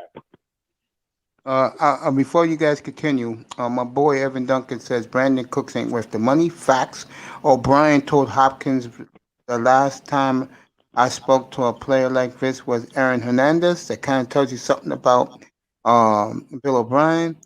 Mr. Miami says, dang, Watson was a ball boy for the Falcons growing up. He's laughing at what you guys are talking about. And remember a few years ago, McNair said that the inmates are running the asylum. What's up, kid? Roscoe, what's up, bro? Go ahead, fellas. Go ahead. Hey, hold up. You said who said that? Evan Duncan, right? Yeah. That guy must be somewhere around Houston or whatever, because he nailed all those or whatever. Because that's absolutely the correct truth. Everything you read off that he said. But he's paid. Deshaun's paid, so he's good pretty much. I like Deshaun, fool. Y'all put something around him. Y'all get rid of that coach. Y'all gonna be doing something. But as long as he's there, y'all ain't got shit going on, man. Y'all got a high pass quarterback that y'all gonna run into the ground and hopefully fuck his career up, fool. Because hey, bro, listen. This is what I talk about with my homies. Starting from Andre Johnson, going to J.J. Watt, going to DeAndre Hopkins. You know what? Those are basically like 3 Hall of Fame type players. I can't believe that we actually wasted J.J. Watt's entire career. I cannot believe that, bro. And you know what? I hope that don't happen. Yeah, exactly. I hope that don't happen to Deshaun. But from what I've seen, man, we wasted Andre, we wasted JJ, we wasted DeAndre Hopkins while he was here, and the same thing gonna happen to goddamn Deshaun. Laro, in Houston, what jerseys you see more? Cowboy jerseys or Texan jerseys? No, now let me go ahead and say this. Yeah. Let me say this. Now look, Houston does belong to the Texans. But it's about a 25% pocket of bitch ass niggas that love them. Hold on, let me say this. Well, I don't mind if you live somewhere else, but bro, if you were born within the Houston city limits or the suburbs or whatever, why the fuck are you rooting for the Cowboys? I mean, I have civic pride, bro. I have 3 fucking teams. Rockets, Astros, Texans. I don't root for other cities' teams or whatever. I don't. And I feel like that for anybody from my city. You a bitch ass nigga if you from fucking Houston, Texas, and you root for the fucking Cowboys. Now, that's just how I feel. Now, Mason. All right, let me ask you this, because I'm a 40. I like the. Go ahead. I like the 49ers and the Dolphins. So am I a bitch ass nigga? No. We talking football in the state of Texas. Okay. We talking football in the state of Texas.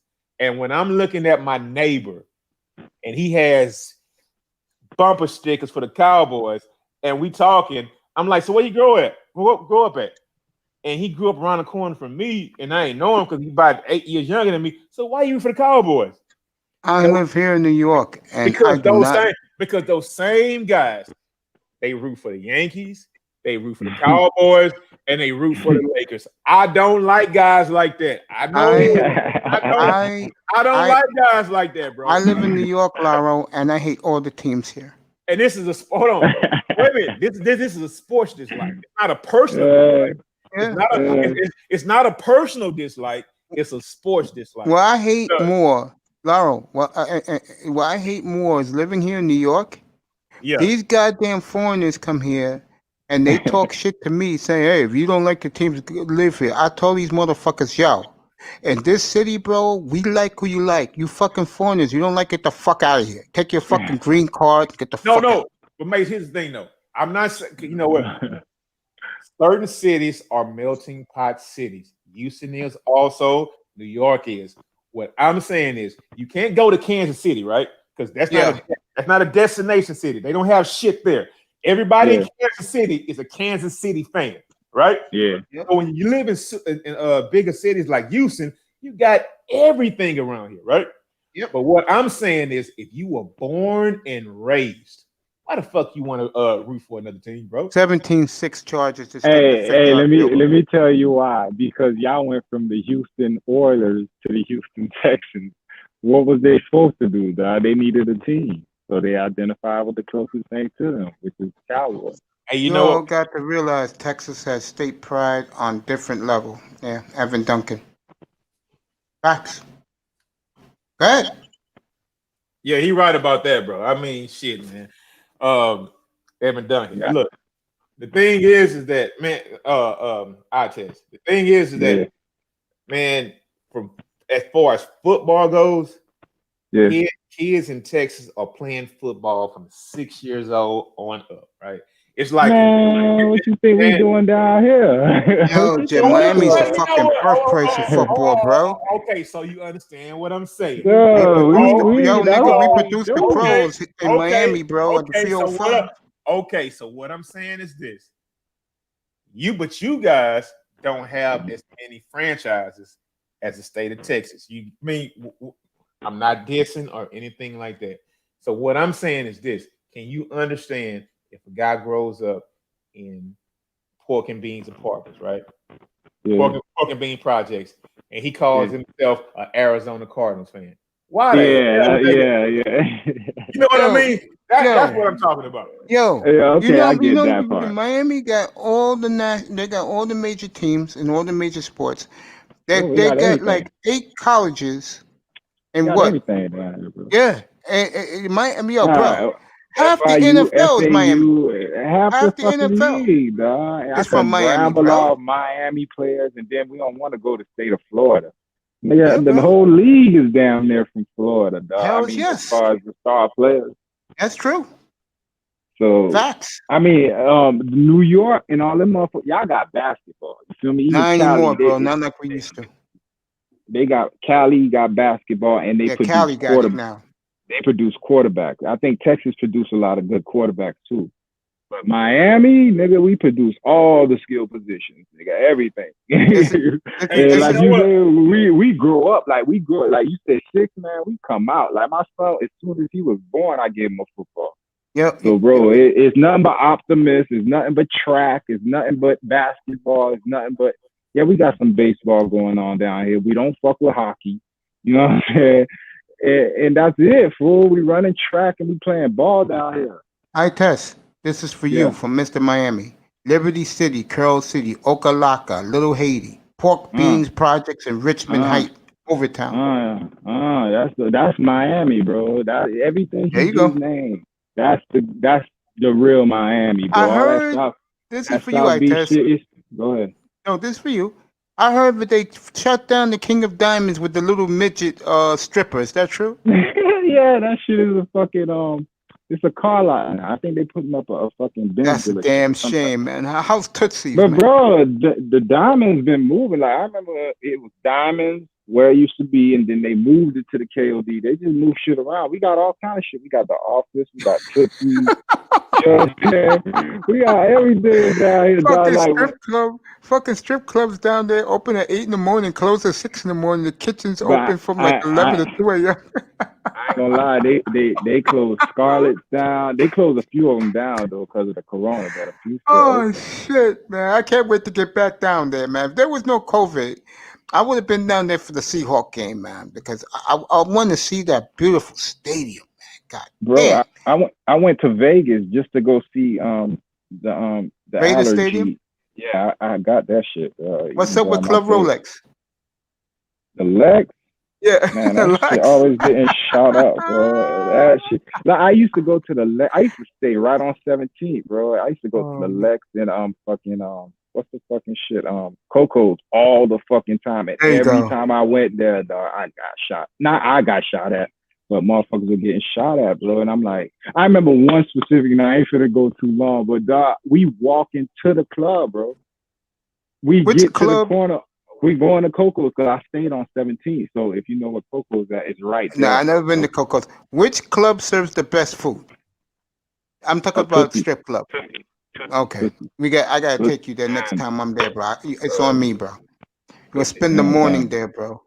Evan Duncan, I'm not sure if they still do it, but on per capita, Louisiana produces the most NFL players. Could be. All the LSU guys in the NFL, but I think it's going to be Miami, bro. Nah, it's Miami, bro. You crazy? I'm talking about from that. I don't know.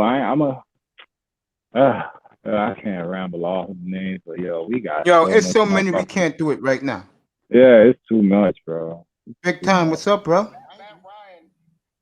Big time, what's up? When you have a quarterback. Laro, can't hear you talking about Matt Ryan, right? Matt Ryan, trash. How you give up that lead? I can't believe it either, bro. Yo, dog, he went from the Super Bowl, and now you still, man. Get this, man. Fuck out of here. You boys ain't gonna do shit. Now, hold up. No, love. Let me defend Matt Ryan. I want to hear this. No, I'm not talking about that. A quarterback. Oh, okay. A quarterback does not give up a lead like that. It is the defense. Bro, I understand the defense, but you did nothing to at least, put up some more points. If you see the defense is bleeding and they can't stop shit, bro, you got to get some field goals. You got to get some touchdowns. And every time it gets tight. In the Super Bowl, he did the same thing. How you get that fucking lead and you give up a 24-point? And it started with that sack. I remember watching the Super Bowl. He took that bad sack, and that was it. The same thing happened with the Cowboys. This motherfucker garbage. Hey, you know what? I heard something in the Super Bowl, and I guess I'm going to believe it. They said that if the Falcons had just ran the clock, did a 3-and-out every possession, that's it. They would have mathematically won that game. There was no way. They started throwing the ball. I was like, what are you doing? Because of his father, Shanahan wanted to show up Belichick. That's why he did that. He did it last year in the Super Bowl. I couldn't understand what this motherfucker was doing. Garoppolo can't do shit. Yo, dog, Mullins came in today. Mullins was snapping that ball, yo. Yo, Mullins was throwing that ball today, yo. I don't know what's up with Jimmy, man. Ever since his fucking ACL injury, Jimmy ain't throwing that ball like that, man. He looks scared as fuck in that pocket, yo. Mullins came out there throwing that bitch. Atlanta's a small-ass team. That's why they always fold in the second half. Facts. Niggas supposed to fold. Yeah, they wasn't saying that last year when they were running through everybody. Now, come on now. Who, Atlanta? Atlanta was garbage last year. Atlanta was garbage. No, I was talking about San Francisco. No, bro, I'm a 49er fan, dog. Even last year, yo, dog, there was some games. Jimmy keep you on the edge of your seat. And with the defense we got, it shouldn't be that close. Dog, early in the Jet game today, fool, it was looking shaky, bro. Bosa is fucking Mahomes up. That kid. Oh, you talking about that Bosa, man. Damn, bro, I can't believe Nick Bosa out of there. Damn. But his brother's killing Mahomes. They're fucking Mahomes up today, boy. Good, man. They need to flip his bitch out. I don't like Mahomes. He just flipped him, bro. Throw him down like a rag doll. Good, big brother. Handle that. Handle your little brother lightweight. He mad. His brother out for the year. No, his brother out for the year, and you took a Super Bowl from the family. Flip that cracker. Hey, flip him. No, keep talking, fellas. Nah, bro. Let me see what else going on in the season. Right now, I'm currently watching this drive, and if we can score a touchdown in this drive right now, we got like the 30-yard line. We could get within 6 points with the fourth quarter left. So it might not be that bad, but I still think we're gonna lose this game. Josh Allen, 417 yards today, 4 TDs against Miami. How many yards? 417. I ain't tell you, bro. I told you last time I was here, Josh Allen said, oh, I thought he was going to run more. Did you see him run over Van Noy and fucking Agba? Yep. He ran over. Oh, that's what you paid for. Hey, you know what? I'm not going to miss the opportunity to say this. How in the hell is your best positions on your team your corners, right? Doesn't say much, doesn't it? How Jimmy the- Garoppolo was never good. Rapper Toro got killed at Club Coco in 2008. Jimmy is the NFC version of Ryan Tannehill. Patrick Mahomes is getting fucked up. Now wait a minute. Now, Mace, let me ask you something, bro. How in the hell is this guy throws for how many yards again? 417. 4 touchdowns. And you guys are like saying that you have like 2 of the top 15 cornerbacks in the league, and that's what they say. I don't say that. I never said that. I never said that. Byron Jones, to me, when they paid that money for him, I was like, fuck, because he never got picks in Dallas. He never got picks in college. The man does not get picked. He was a safety, dog, when he first came in, and they moved him to corner. He had a few good years. Well, that's the rhetoric I heard Friday night. Man, that's that. You feel me? There's people that, they read press clippings, and then they just regurgitate it. They got no mind of their own, bro. If you look at things analytically and you look at it for what it is, everything I'm telling you, a sane person will tell you. Whatever they saying is whatever ESPN or the news tells them to say. And they just regurgitate it, bro. I got my own mind. I had my own mind for a long time, and these odds work perfect, bro. Okay. Yeah, Evan Duncan says that Byron Jones had one good year in Dallas. And Mr. Miami says Buffalo 0-4 in the Super Bowl, and Byron Jones might be out for the season. I didn't know he got hurt today. No, he trash, bro. Trash. He got hurt today. I test. He got hurt. Byron Jones. Yeah, he got hurt, bro. He got hurt. X got cooked. Iguodala, he was getting cooked. Everybody That's was getting $80 million down the fucking drain now.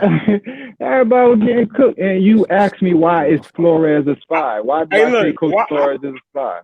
How much? Ever since he came, he's ruined the team. The team is even worse. And what's funny is nobody sees it. It's right up under your nose, but you're not going to see it until it's too late when he's out the door. You're going to be like, yo, what the fuck did this motherfucker come down here and do?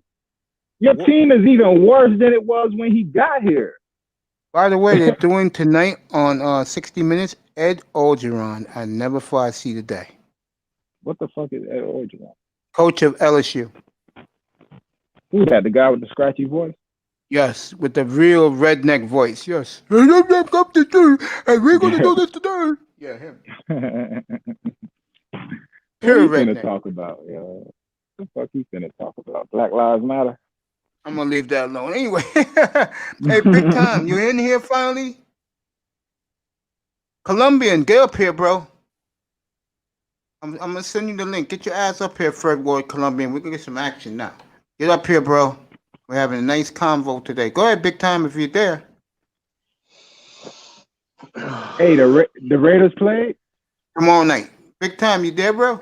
Yes, sir. The Raiders look good, Go ahead. yo. Talk, bro. You haven't spoken in an hour. I'm sorry about that. Go ahead, bro. No, I'm just listening to y'all chat. That's all. Just taking it all in and learning. That's what I'm doing.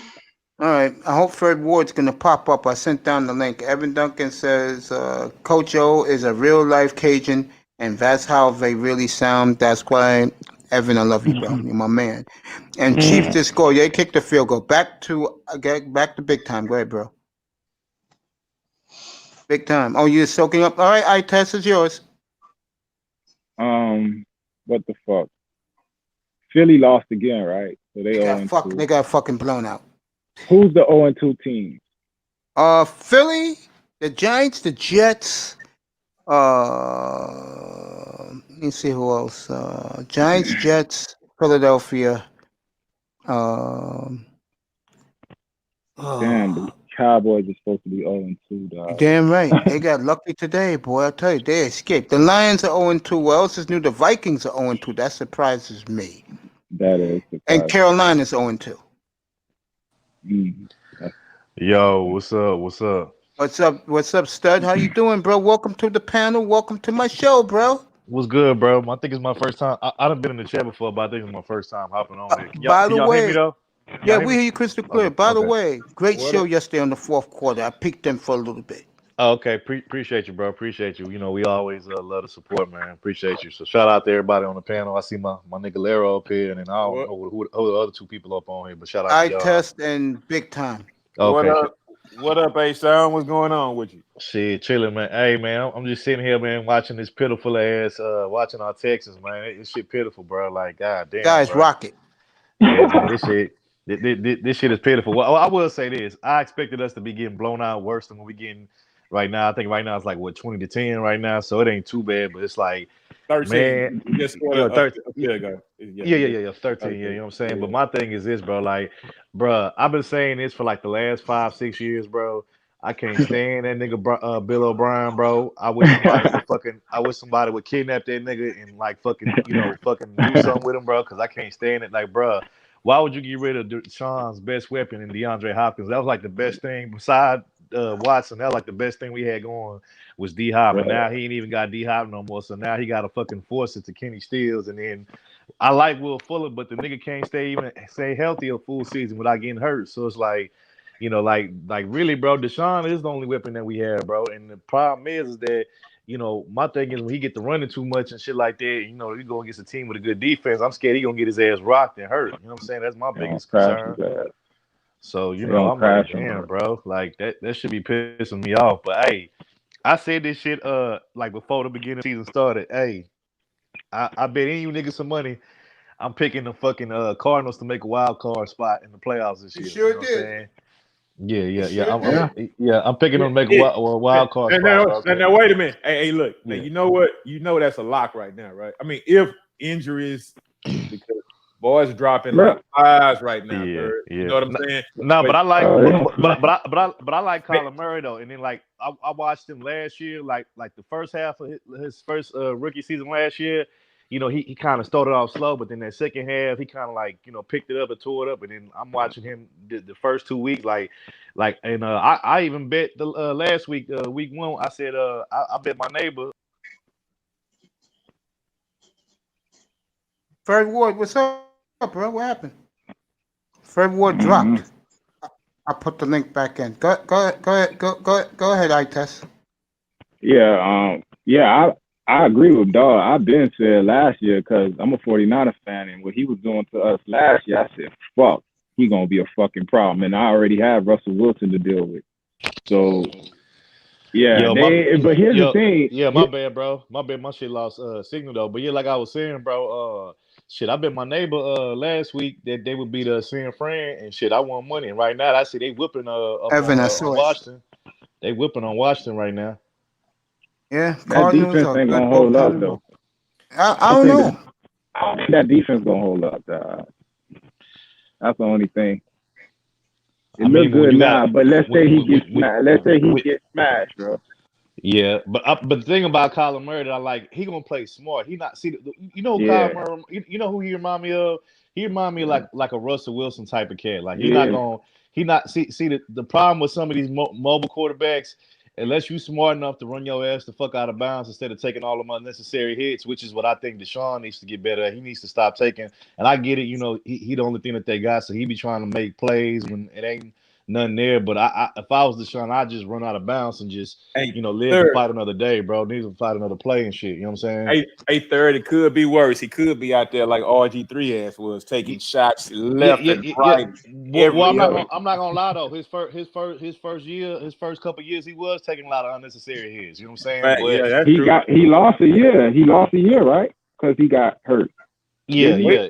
Well, he got hurt in practice. He got hurt. Yeah. But I will say this: it looked like he is getting better at picking and choosing, like, you know, when to like get hit, when not to get hit. But if he could do that though, if he could like, you know, just pick his spots and shit better, I think he'll be all right. You know what I'm saying? But like the problem that I have with our Texas, bro, Lero's like, I feel like we just put so much money into the wrong things. But like, for instance, no disrespect, but like Why is we still paying this nigga JJ Watt all this money when a nigga No. like, come on, bro. Like, why we pay this nigga all this money, bro? Like, why? He don't deserve all that money, bro. Hey, look, third. Here was my point about it. I thought that when we traded DeAndre, I felt like, well, maybe we can't put. We already got Larry Tunsil, right? And they gave up those 2 first-round picks for him. So that meant you had to pay him, right? And then you knew Deshaun Watson. Then we let go Clowney too. But hold on, I'm talking about the offense though. So can you have 3 of the highest paid players on one side of the football? And during the offseason, I said no. But as far as right now goes, I think we should have found out a way to keep D-Hop. But I think it was maybe like some racism, hated shit. Why they got rid. Yeah. And let's be honest, bro. I've been saying this shit. Let's be honest. The only reason why Bill O'Brien has been able to keep this job that long with the Texans is because every year we keep winning our division. Had it not been for us winning our division every year and going to the playoffs like the last 3, 4, 5 years or something like that, then he would have been had his ass fired. Oh man, come on, serious, bro. Hey, really? Third, but here you saw what I saw, like Ferret. You saw what I just saw, right? Bro. This game is over, bro. Touchdown. Yeah, it's over. Yeah. How the fuck? 4th and a yard. You let them do the wildcat, and he runs 35 yards for a touchdown. Mark Ingram just ran for a 30-yard touchdown. He just pissed as fuck. Out there swing kicking and kicking our goddamn signs and shit like we ain't shit, boy. That's fucked up shit, bro. God. Yeah, at Pittsburgh next week for you Texans fans. Hey, I gotta be honest with y'all though, man. So far this year has been a fucked up sports year for me. So first, my damn Rockets, we couldn't even win 2 games against the fucking Lakers. Then my Texans this year look like look like my Texas is gonna be horrible. Hey, bro, I'm gonna keep it real later on with you, bro. I'll be surprised. I would be hella surprised if we win our division this year. I don't think we're gonna win our division this year. Hells no! Hells no! That's a lot. Winning that division. And you know what? Third, the only reason why we won it 4 out of the last 5 years. Screen Dagger, what's up? 81. Evan Perry's back. And Evan Duncan. Iman Perry's back. Go ahead, the only reason we won our division all those years is because everybody else was weak as fuck. Now those teams, Andrew Luck was hurt. And now those teams are starting to come up now. Man, we don't have here's the thing, bro. If we still had here's the injury list. Nick Bosa, Solomon Thomas. We might be all right if we stay at D-Hop, but fuck it. Nah, bro. Guys, here's the injury list. Who are out? Bosa, Thomas, Garoppolo, Mozart, Barkley. Damn. All my teams. Hold up. Let him finish. Drew Lock, Cam Akers, Brashad Perryman, all gone. Cam Akers. Wait a minute. Wait a minute. You said Garoppolo? You talking about for San Fran? Yeah, he ain't played. He ain't finished the game, bro. Nick Mullins finished the game. What happened though? 3 starters for the Garoppolo is a high ankle sprain. He's out indefinitely. The other guys are out for the season. Yeah, he heard it. Okay, no, you said Thomas out for the season too? Yeah. How long Garoppolo supposed to be out? And Mozart, he's out for weeks, couple weeks. The Garoppolo is out indefinitely. That means they don't know when he's coming back. Bro, you know why? Nick Mullins played good. I'm telling you, they saw what I saw. They said, "Damn, Nick Mullins was throwing that ball." So question for you guys on the panel: Is this a lost year this year for the 49ers, considering that they were supposed to win last year and they didn't? Is this a lost year for them? Ain't no lost year. All we lost is Bosa. I don't know. Thomas. Kinlaw still there. The best thing with the 49ers was the depth that they had on defense. Evan, bullshit. They call offsides. Bullshit. He got. I'm telling you, Nick Mullins. I'm telling you, Nick Mullins was balling today. Nick Mullins, for some reason, he's throwing the ball way better than Jimmy Garoppolo was throwing the ball. So question. Who, in you guys' opinion, who are your dark horse teams for this year? One of my dark horse teams is Arizona, the Cardinals. Like I said, I got them making a wild card spot. But who, if you had to pick any other team, who would you pick? Bro? I got the Raiders. First of all, the Arizona Cardinals, they're going to win that division. No, they not. Hell, fuck no. Seattle is looming, fellas. Bro, they're not gonna win that division. They one Kyler Murray hit away, bro. Seattle, you can't have Seattle a team win like the that. division. Now I will say this. They're not gonna win either. I think the Cardinals.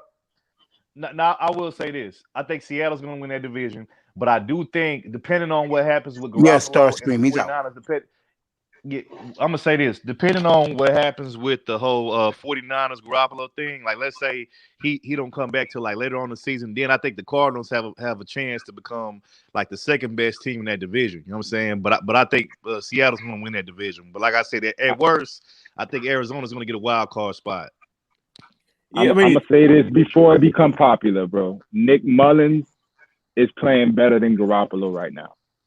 He balled out in that second half when Garoppolo didn't come out. Garoppolo didn't come out a whole second half. Now hold up. Now what do you have to base that on? All right, what I have to base it on? Yeah, he out for the year. He out for the year. Yeah, he out for the year. Here's what I gotta base it on. He out for the year. I missed that part. What happened? He tore up his ACL in his knee, and he dislocated his elbow. Back-to-back plays in the game. No joke. Hey, okay. Mace, you said McCaffrey. Is McCaffrey out too? No, McCaffrey. I never mentioned McCaffrey. Yeah, McCaffrey today. He's injured though. He's injured. Oh, really? Yeah. McCaffrey hurt? Yeah, he hurt too. But hold up. Yeah, he wasn't on the list. I see it right now on the TV screen. It says ankle, left foot game, fourth ankle. That's what it says. Wow. Hey, listen. Everybody hurt. Hey, look. Before we drift too far off, now I test was saying something about McNugget looks better than Garoppolo. Now tell me about McNugget, who's on the McNugget. Okay. This nigga say McNugget. You ain't shit, Larry. Hold on, wait a minute. I'm gonna tell him why. I'm gonna tell him why. You want me to tell you why? He's only played a half of football, bro. Come on. So he didn't. See, that's how I know you don't know football. Nick Mullins was the quarterback before Garoppolo got there. In the year Garoppolo got hurt in 2018 when he lost the whole year, Nick Mullins played. And I forgot the other quarterback name. They were the two quarterbacks, so he has more than a half. Bobby Buffett's grandson. Could I ask you guys a question, man? How the fuck did goddamn Atlanta let fucking Dallas come back when they was up on them boys by like 15? Like what the fuck, bro? I saw that whole game. That was a disaster, bro. Bro, if I'm Atlanta, bro, I'm firing fucking the head coach. I'm getting a new GM. They already did that. I'm getting a whole new. I'm getting rid of everybody, bro. I'm getting a whole new staff, bro. They already did that. Matt Ryan, the only motherfucker in there. Him and Julio. Hey, look, that team is cursed, bro. That Super Bowl loss will hunt that team, that franchise forever. Forever. And the media let them off the hook too. That was a mistake. The media left them off the hook. They should have did that. It's not that they left them off the hook. They're not that competitive, or they're not that like a juggernaut of a team for you to keep bringing it up. They sorry as fuck. They have one good year and you throw them to the back. Lero, bro, I got a question for you. You know what I'm saying? You know, us being from H-Town and shit, I got a question for me, and I'm going to kind of go back to basketball real quick. So I got to ask you this question, bro, and be honest with me, bro. Is it time for our Rockets to hit the restart button, reboot button, and just get rid of everybody? It's time to let go hard and start over with somebody else, bro? Is it time to get rid of him, trade him, and Legion, pop up. A whole bunch of picks? So y'all talking football? No. You know why, third? Because you're not going to get a play. Because no matter what you get for him, you're not gonna get a player as good as him. No matter what you get for him, you're not gonna get a player as good. Bro. It might be. I would say this: even if you don't get rid of both of them, you got to get rid of one of them, bro, or something. Nobody. Nobody wants Russ, right? I get rid of. Yeah, I try to get rid of Russ, bro. But nobody wants Russ because of that. Just get my man Evan. Just get rid of Westbrook. Go ahead, fellas, rock. Yeah, and facts, thing is, Russ is not that bad of a player. It's just in that system he didn't fit really. No, Russ is bad. He's an inefficient player who relies too much on athleticism, and he's very. He's a very unintelligent player. I agree with you. Whoever's talking, I agree with you, bro. I never been a big Westbrook fan, and truth be told, Legion Knicks. Yeah, I agree with you on that, bro. And to be honest with you, not only did he not fit our particular system, but I mean, I get it. You know, the reason why they traded Chris Paul, because you know him and Harden start to not get along. But I feel like he fit our system way better than Russ did. You know what I'm saying? Because Russ, Yes, he did. Russ is, ball dominant, just like Harden is. Chris Paul, he don't really need the ball in his hands all the time to be effective. You know what I'm saying? He don't need to be scoring all the time. So I feel like, really, I'm gonna keep it real. You know what the Rockets really fucked up at, bro, Lero, is when I really feel like if we would have kept that squad that we had that 1 year when we had Montrezl Harrell, Lou we would have kept them boys, Yep. maybe Ariza. If we would have kept all of them and still had the squad that we had now, except for probably minus. If we would have still had Lou with all of them minus Westbrook, and probably minus maybe would have had Chris Paul, maybe not. But if we would have kept no, we wouldn't have had Chris Paul. I think we would have been all right. Also, you traded those guys for Chris Paul. Yeah. We wouldn't have had Chris Paul, but you know what? Us not having I think Capella helped out on defense. Hey, that's what y'all needed. Y'all needed Capella, bro. That's what y'all fucked up. If y'all would have had Capella, if y'all had Capella on the very same team that y'all got, y'all would have been straight. And this is your sport, bro. Jump in.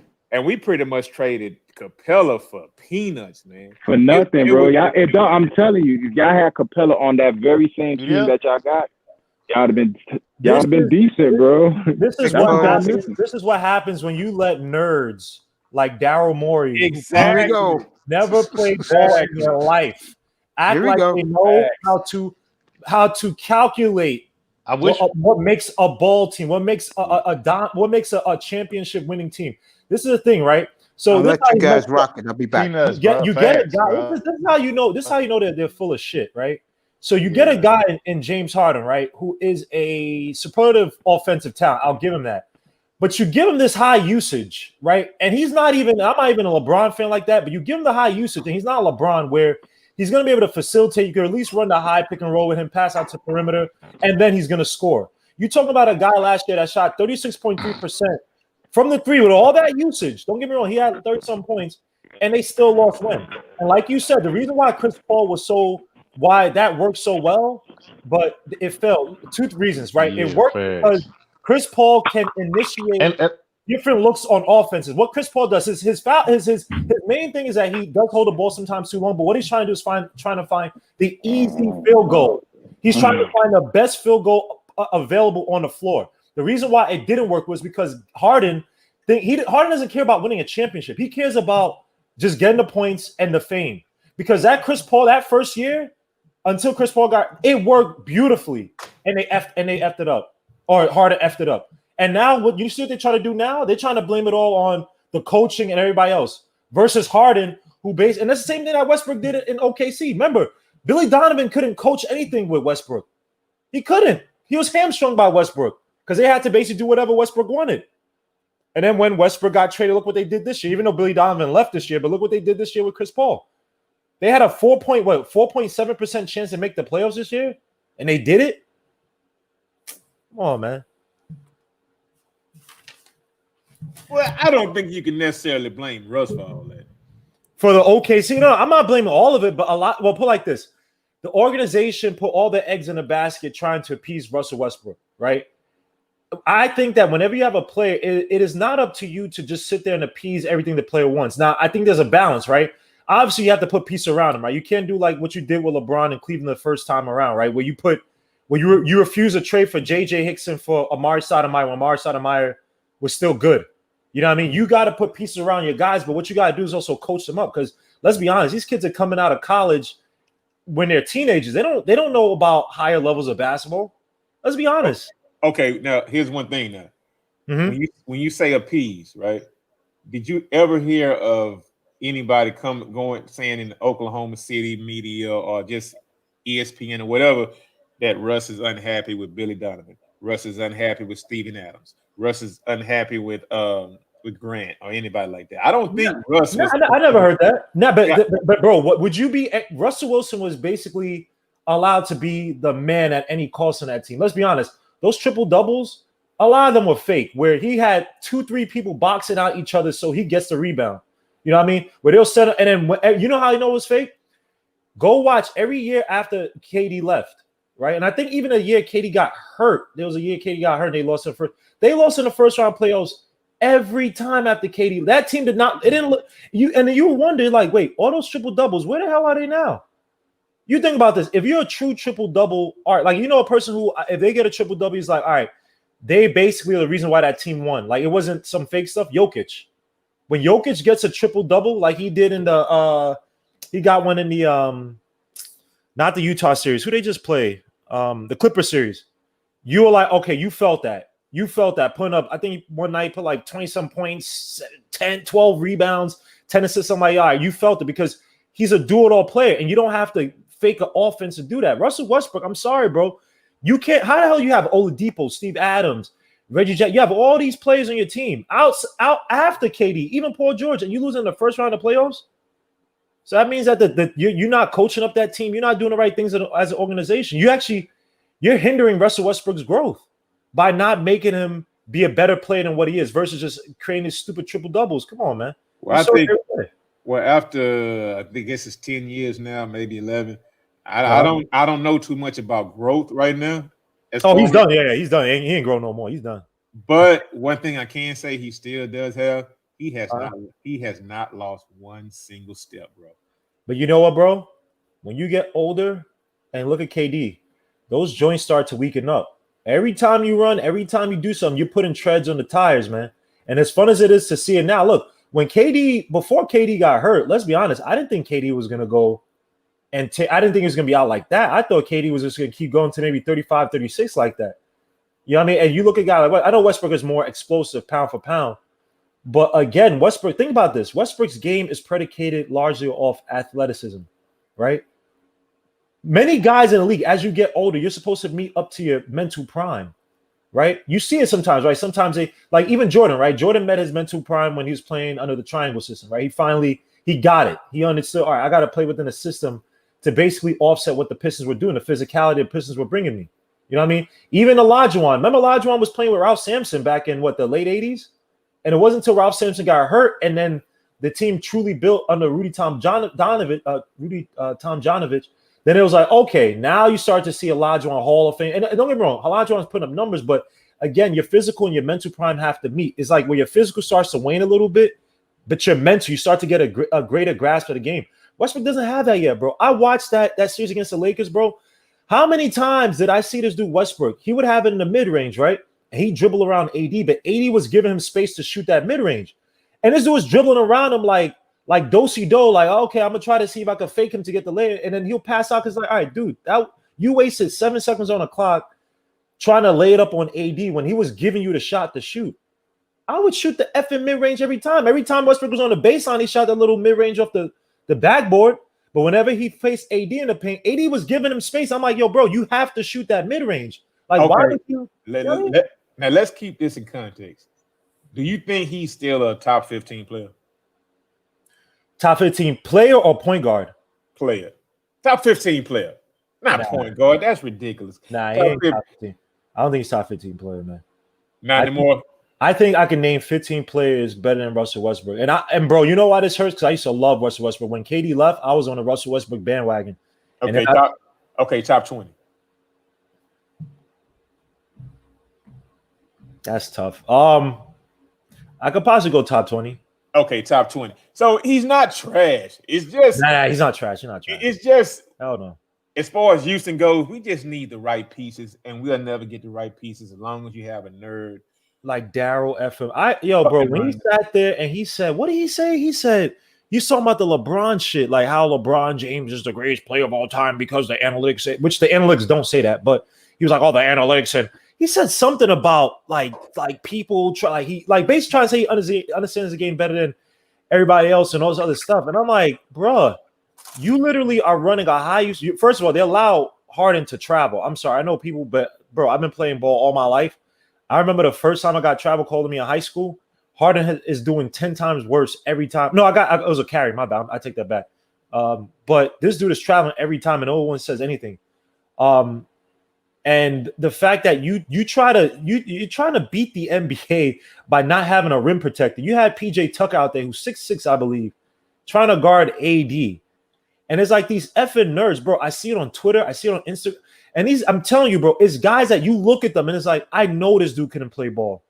Like, I know this dude couldn't play ball. He's trying to tell me that this and that because he knows, oh, this guy's win rates percentage. And don't get me wrong, there are useful stats. I do look at win rates and usage rates of that shit. But it's like, bro, like, you're just looking at numbers and you're picking like the highest of the highest and try to sit here and tell me, oh, why this guy's better than this guy. When I'm looking at the game and I'm like, no, that's not the case. Like, I'm looking at him.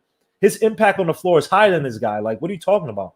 You know what I mean? So that system, maybe it's a godsend that Darren Moy said what he said about China, because maybe he might be out, because if D'Antoni's leaving, you know what I mean? You know, if you can't get a proper coach, what coach wants to come into that system?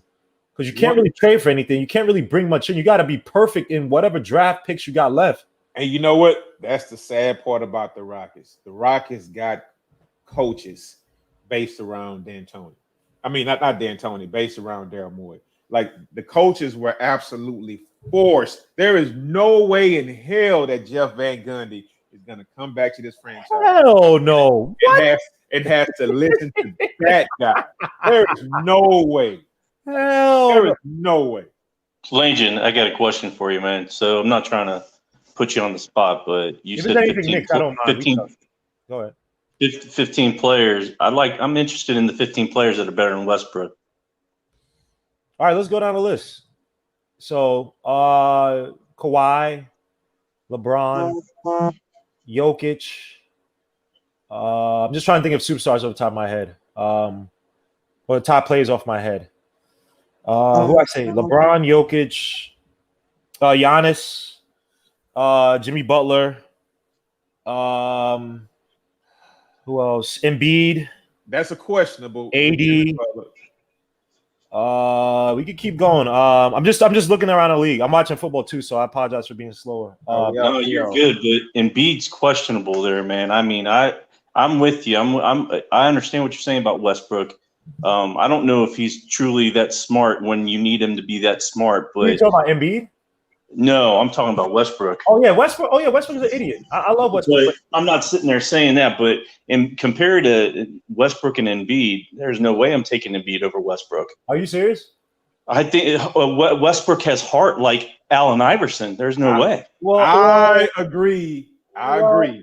No way Embiid over Westbrook. Embiid has heart too, but he's playing on a team that's bereft of, like, first of all, outside of Simmons, when they had Simmons, basically those guys can't play together because Simmons can't shoot, so he has to clog up the lanes when driving to the basket or play from the post, which it suits him well. And Embiid is not that good enough shooter, so.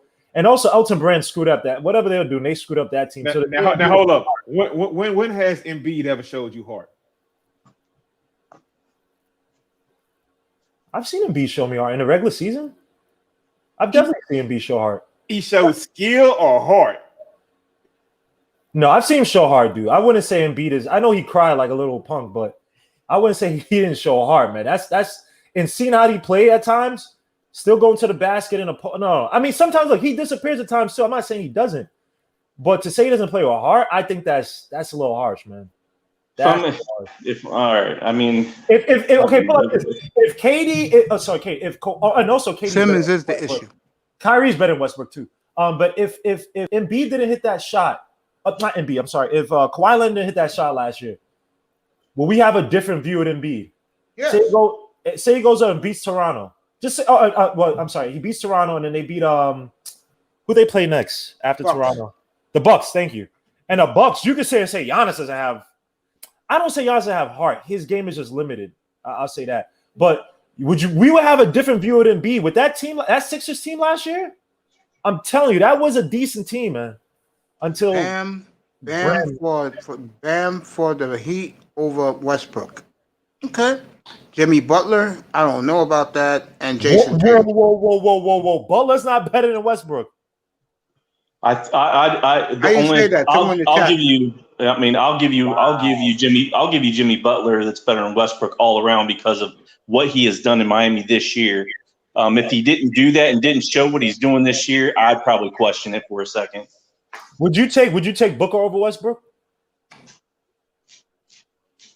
And this year, Booker, because if you look at Booker's numbers this year, I know what you're saying. Yeah, Booker looks good, but yeah, I would take Westbrook. Yeah. Okay, all right, fair enough. Even though I would say I watched Booker kill my Knicks with that new system where He kills him. He's playing more off ball, which makes him a lot more dangerous. Plays with the pick and roll.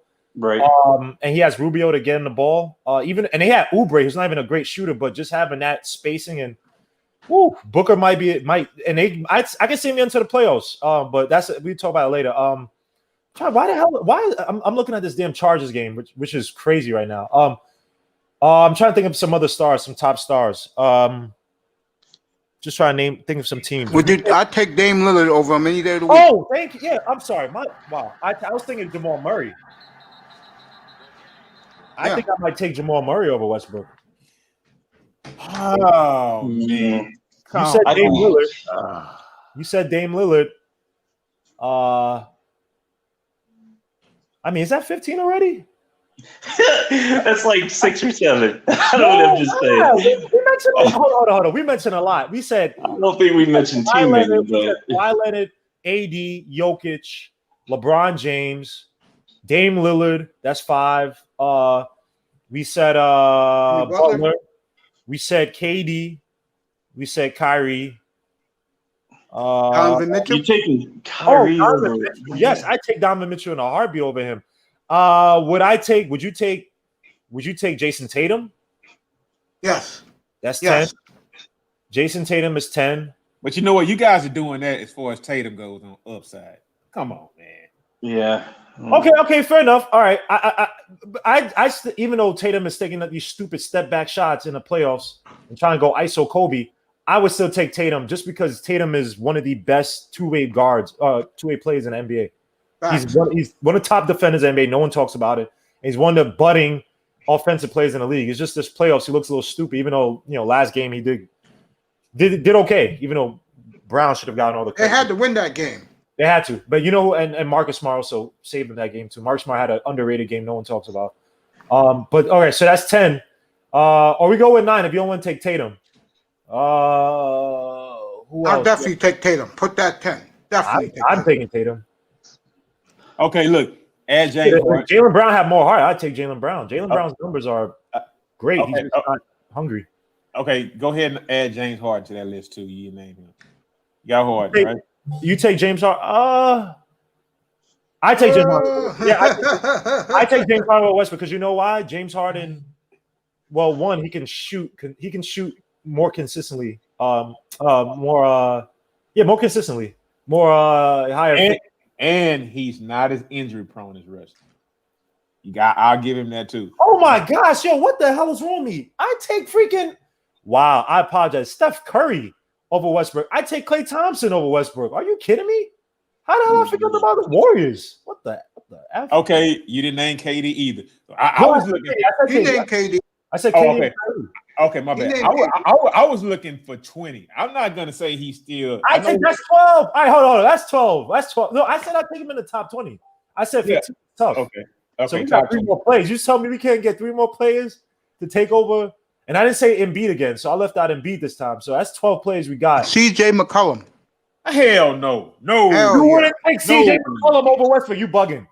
You bugging now. Come on, stop, man. Definitely CJ McCollum. CJ McCollum is a smarter player than Westbrook, man. Wow. Average 23 a game, bro. Wow. Westbrook is just a dominant athletic player. In terms of his athleticism, hey, man, you guys need to put some respect, a little bit more respect on Westbrook. I love Russ. I love Russ. Time is coming up. Time is running out on him, bro. You talking about a 10-time All-Star, MVP. Definitely running out, man. Come on, man. You got Hold on. Wait, we're bugging. Hold up. I'm taking Luka over Westbrook. Are you kidding me? I'm taking Luka over Westbrook. I don't give a damn what y'all saying. Y'all bugging, man. I'm gonna leave that alone. Oh no, Mace. Now bring your ass back in here. Why not? I know he gets the the white savior look, whatever, but I gotta take Luka over Westbrook, man. Both high usage players, both ain't great from the 3, but Luka is a smarter player than Westbrook. I'm sorry, bro. Westbrook was my guy. That's my ride or die, and I was like, nah, I can't rock with this dude anymore like that, man. So basically, what I get from this is a top 20 NBA player. You guys are basically calling him washed and trash or whatever. No, we're not. I mean, that's what it sounds like. I love West, bro. He's one of my favorite guys, but West gotta calm down. He's going at 200 miles per hour, bro. Exactly. Yeah. He doesn't know too many turnovers in the clutch. He does a poor job of processing the game, man. Like, wait, what the hell? September 20th. What the? Why am I just getting this now? I'm sorry about this, guys. Apologies. It's all right, bro. I'm looking at my calendar. But yeah, I gotta take those other guys. You guys are. You know who else I would take over Westbrook? He's gonna come back to my mind because I had him in my mind. I'll take someone else over Westbrook, bro. I wouldn't take Porzingis over him. Someone wrote that in the chat room. Chris Paul over Westbrook. Or somebody else. Oh, John Morant. Woo! I wanted John Morant over Zion. I have proof that I said this. I gotta wait because you know why? John Morant right now, he's also playing on a decent team. You got Jaren Jackson, got that kid Dylan, the shooting guard. They got some pieces around him.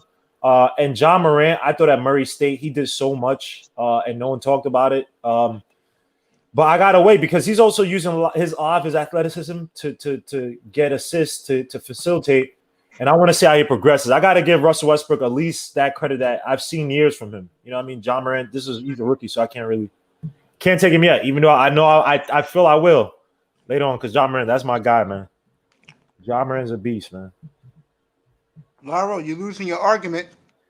Hey, look, man. Who is Shea Gilgeous-Alexander? Point guard, shooting guard, Oklahoma City Thunder. Yeah, he plays alongside Chris Paul. My man said he'll take him over. No. Stop. I like SGA, but don't do that.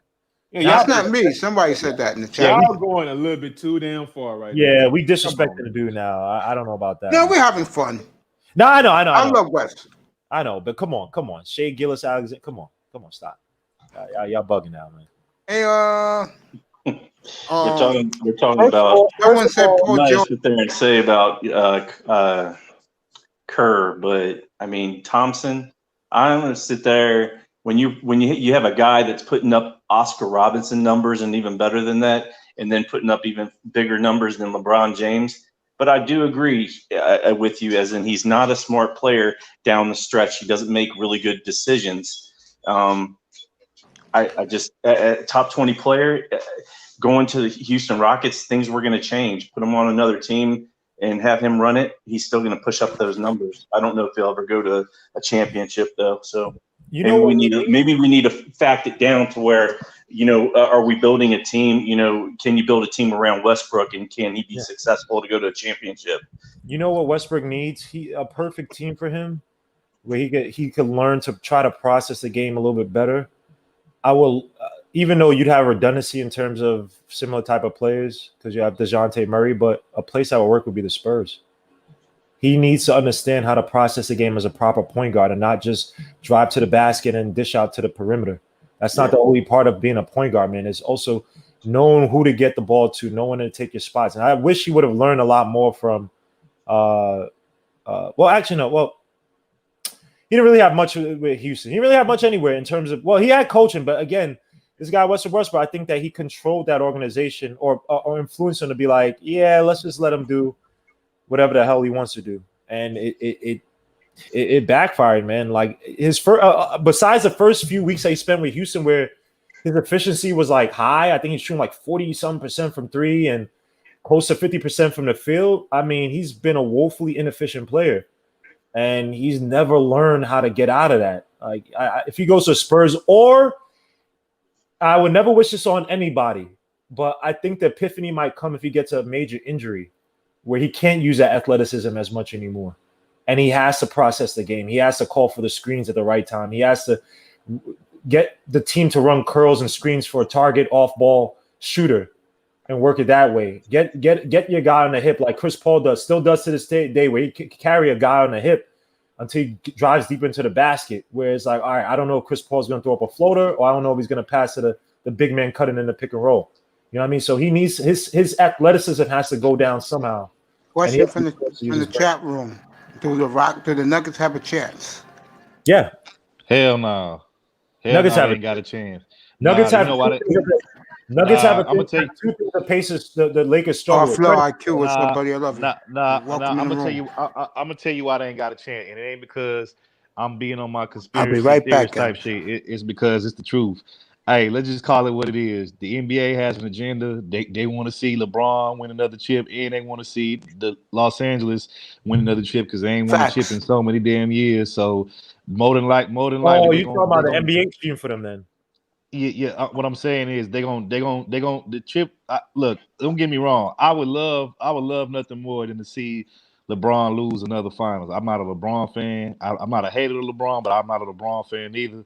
Like that, you know what I'm saying? You know, so Amen. I would love nothing more for him to lose to Miami or Boston, which look like I'm picking Miami. I think Miami gonna make it. You know what I'm saying? But like I said, I would like nothing more than see LeBron lose another finals. But again, I think the NBA has an agenda for him. I think they want him to win another chip, and they want the city of Los Angeles to get another chip because they haven't had a chip since Kobe and all that shit. So I think that they're gonna get the chip. Now, like I said, if Miami make it and then somehow they can knock them niggas off and upset them, then hey, that'll make my fucking day. You know what I'm saying? Because like I said, I'm not a LeBron fan. What really fucked me up, I mean, it was already bad enough my Rockets only won one game in that series, but what really fucked me up is I thought the Clippers was gonna make it to the Western Conference Final. And to see them get beat by Denver, bro, that shit fucked my whole mood up. I'm like, damn, bro. I'm like, it's some bullshit, bro. I'm like, I want to see, the Lakers versus the Clippers and shit. You know what I'm saying? Even if the Lakers would have still ended up winning, I still would have been more fucking satisfied with that series. To me, this series, I think Denver will probably get one game out of the series. I doubt they'll get two. They might get like one game out of the series, and that's it. I don't think they'll get two games out of this year. I can only see them winning one.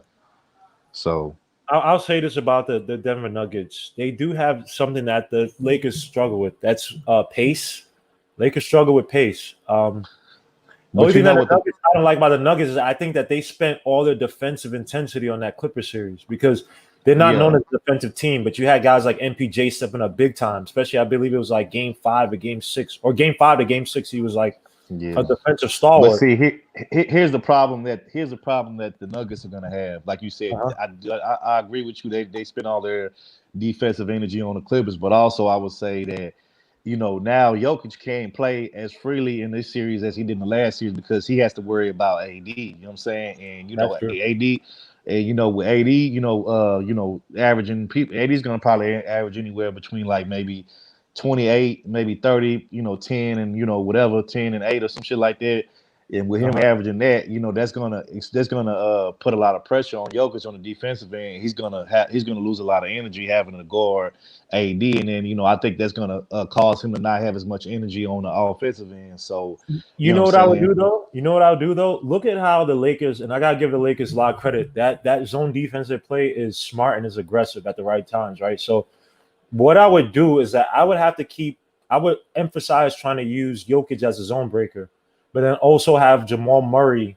I know they also have Monte Morris, but I'd have to get Jamal Murray and try to get him aggressive on the perimeter as much as possible. Because once they send those two guys up, then that's when you can have Jokic come near the foul line, dump it off to Jokic, and obviously when those AD has to come and play him up, or if they have Dwight or they have JaVale McGee playing the other side, they have to come up and help out. Or they might come out and help out. And that's why you exploit them on the perimeter. They got guys like Jeremy Grant, Paul Millsap, guys who can run on the baseline, guys who can shoot in the corner. So I mean, you got to use Jokic as a zone breaker, man. Like I think they could beat him, man. It's just his game plan, bro. I'm telling you, bro, they're gonna get one game out of this series. Now the cheating thing, I agree with. I agree with you. I was there during the 2002 Kings Lakers series, Game 6. I mean, the NBA they have no shame in cheating for a team. So yeah, I would say this, bro. I would say that like I said, Denver probably gonna get one game out of this series. But I would say this though, the only reason why, in my opinion, the difference between the Lakers that's played well in the playoffs and the Lakers that played, in the bubble when they first came back is the difference is the others have stepped up. You got Rondo splashing threes all of a sudden, which I'm like, damn, bro. I'm like, so now all of a sudden this nigga Rondo, he's a pure jump shooter now. Like I don't never remember that nigga being his Never. shot being wet like that. But I guess, you know, and then you got Kuzma, you know, pitching in maybe like 16, 18. And then I remember that one game against my Rockets, Markieff Morris dropped like 4 threes in like a quarter, you know what I'm saying? So I'm like, if the Lakers can get some bench production like that consistently in the rest of these playoffs, if they can get them niggas to, if you can get Rondo to score like 18 or 20 a game, you can get Kuzma give you about like 15, 16, and you can get Morris to drop you like 3, 4 threes a game, then hell yeah, they're gonna win. Especially if LeBron, you know, we all know LeBron and AD, they're gonna put up their numbers. And even if, like, you know, there was a few games in this past years with LeBron, I think he might have got like maybe 20 points or less, but because everybody else was getting off, and then because AD might have had like damn near 30 points while everybody else was in, you know, the you know, like double digits, like 10, 15 and shit. That's how they were still able to win with LeBron only having 20 points or less. So really, LeBron don't even really have to score like 20 points or more going forward in this series. Really, all he got to do is make sure AD get his touches. Make sure AD get about anywhere from 28 to 30 a game. Let him get about 10 rebounds.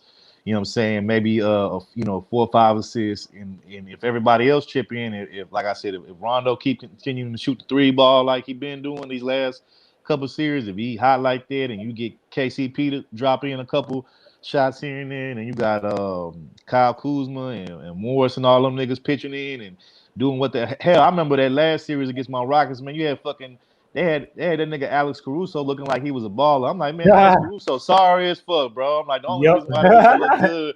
The only reason why this nigga look good because the Lakers hot right now. They, you know, they're on a little hot shooting spree. But I'm like, ain't no way in hell you gonna get that consistently from Alex Caruso every game or every series where he just dropping, you know, shots like that, bro. Like, ain't no way in hell he ain't that good, bro. He just, you know, they had a little hot spree. You know what I'm saying? You know, so he's riding the wave. But see, here's what's gonna happen. Let's say they play against the Heat, right?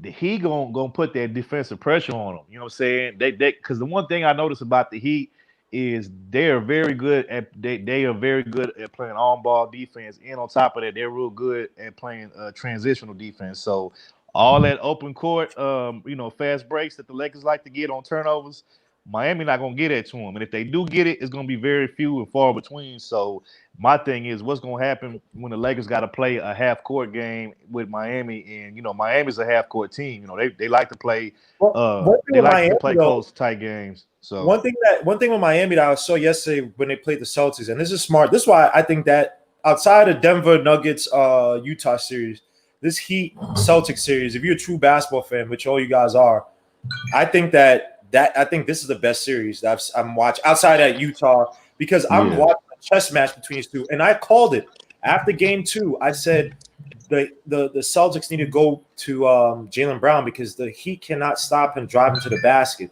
Like, this dude, for some reason, I don't know if it's hard, I don't know what it is, but he's so timid. But yet, every time this dude goes to a basket, he's getting fouled. Like, they can't stop him. His athleticism, he's improved his touch around the basket. And what happened? Last game, he went, 10 for 14, 11 for 15, whatever it was, for 20-some odd points. And the same thing I said. I think we shot like 1-3 yesterday. This kid, I'm talking about going to they could not stop him. They got weak spots. Duncan Robinson's not a good defender. I mean, you got Bam, you got Butler, but you can attack Duncan Robinson. I saw Duncan Robinson get lit up yesterday, and I'm telling you, it's that chess match. You know, it's beautiful to watch. When Brown and Tatum are clicking at the same time, it's hard to beat them, bro. Because any one of them two can give you like high 20s, maybe even 30. You know what I'm saying? You know, can get to the 30s. You know what I'm saying? And then if you got Marcus Smart playing, if he can get you a couple, you know, big shots, and you know, of course, you know, he's gonna play like that blue collar basketball where he's gonna like, you know, play good. He's gonna try to play good D. He's gonna try to, you know, get you some rebounds, you know, get you some second chance opportunities, you know, those 50-50 balls or whatnot. If he can do that, then yeah. But I'm not gonna lie though. I would like to see Celtics versus Lakers, but I'm not gonna lie. I think right now, from what I'm seeing, I think Miami is more of a polished team overall. But like I said, I wouldn't be surprised if Boston did end up coming back and winning this series. But I just think I think the unselfishness of Miami and their team, like they don't really care who gets the points and who gets the glory. Like they just wanna play ball and they want to win. And even Butler, like there's some nights that Butler might have like 15, maybe less than 20 points a game. Bro, But but he's contributing in other ways. He's getting assists. bro, He's getting the 50-50 balls. So he did it to my Knicks. He scored. There was a game against the Knicks where literally all he did was facilitate. He only had like 9 points. I mean, if you watch it yesterday, bro, Jimmy Butler was like he was driving at 5 miles per hour, like 2 miles per hour, because they were scared, and they were like literally playing off him because they were just scared that he was going to facilitate. Like this dude was conniving every time. He was just conniving a way to like until they overcommitted, and then he'll make that pass to Bam Adebayo, because we watched game 2. Him and Bam Adebayo destroyed the Celtics. Yeah, that's the one thing I always liked about Jimmy Butler's game. Like, don't get me wrong, every now and then he'll be due for one of those games like that. Was it game 1 against the Bucks where he went for? Was it like 40 that he went off in that game 1 against the Bucks where they like totally like just dismantled him. I think he went for like 40 in that game or whatnot. Where I think he had scored like 17 in the fourth quarter. Like every now and then he'll give you one of those like those classic games where he'll drop 40 or high 30s or whatever. But for the most part, really Butler's at his best usually when like he's usually just like free flowing and he's letting the game come to him. He's not trying to like overdo it. You know what I'm saying? Like, and like I said, he doesn't have to dominate the ball to have his hands on the game or to facilitate the game. You know what I'm saying? Like we said, he can facilitate. He can. He's going to get you a lot of second chance buckets. He's going to get a lot of rebounds. He's going to get those 50-50 balls. And you could expect him to play really good D on the other team's best player. You know what I'm saying? Like, you want to know why, though? Giannis. So, yeah. Because, I mean, look at how he came up as a defense. Actually, if you think about it, him and Westbrook have the same come up. They both came in the league as defensive stalwarts. People didn't think.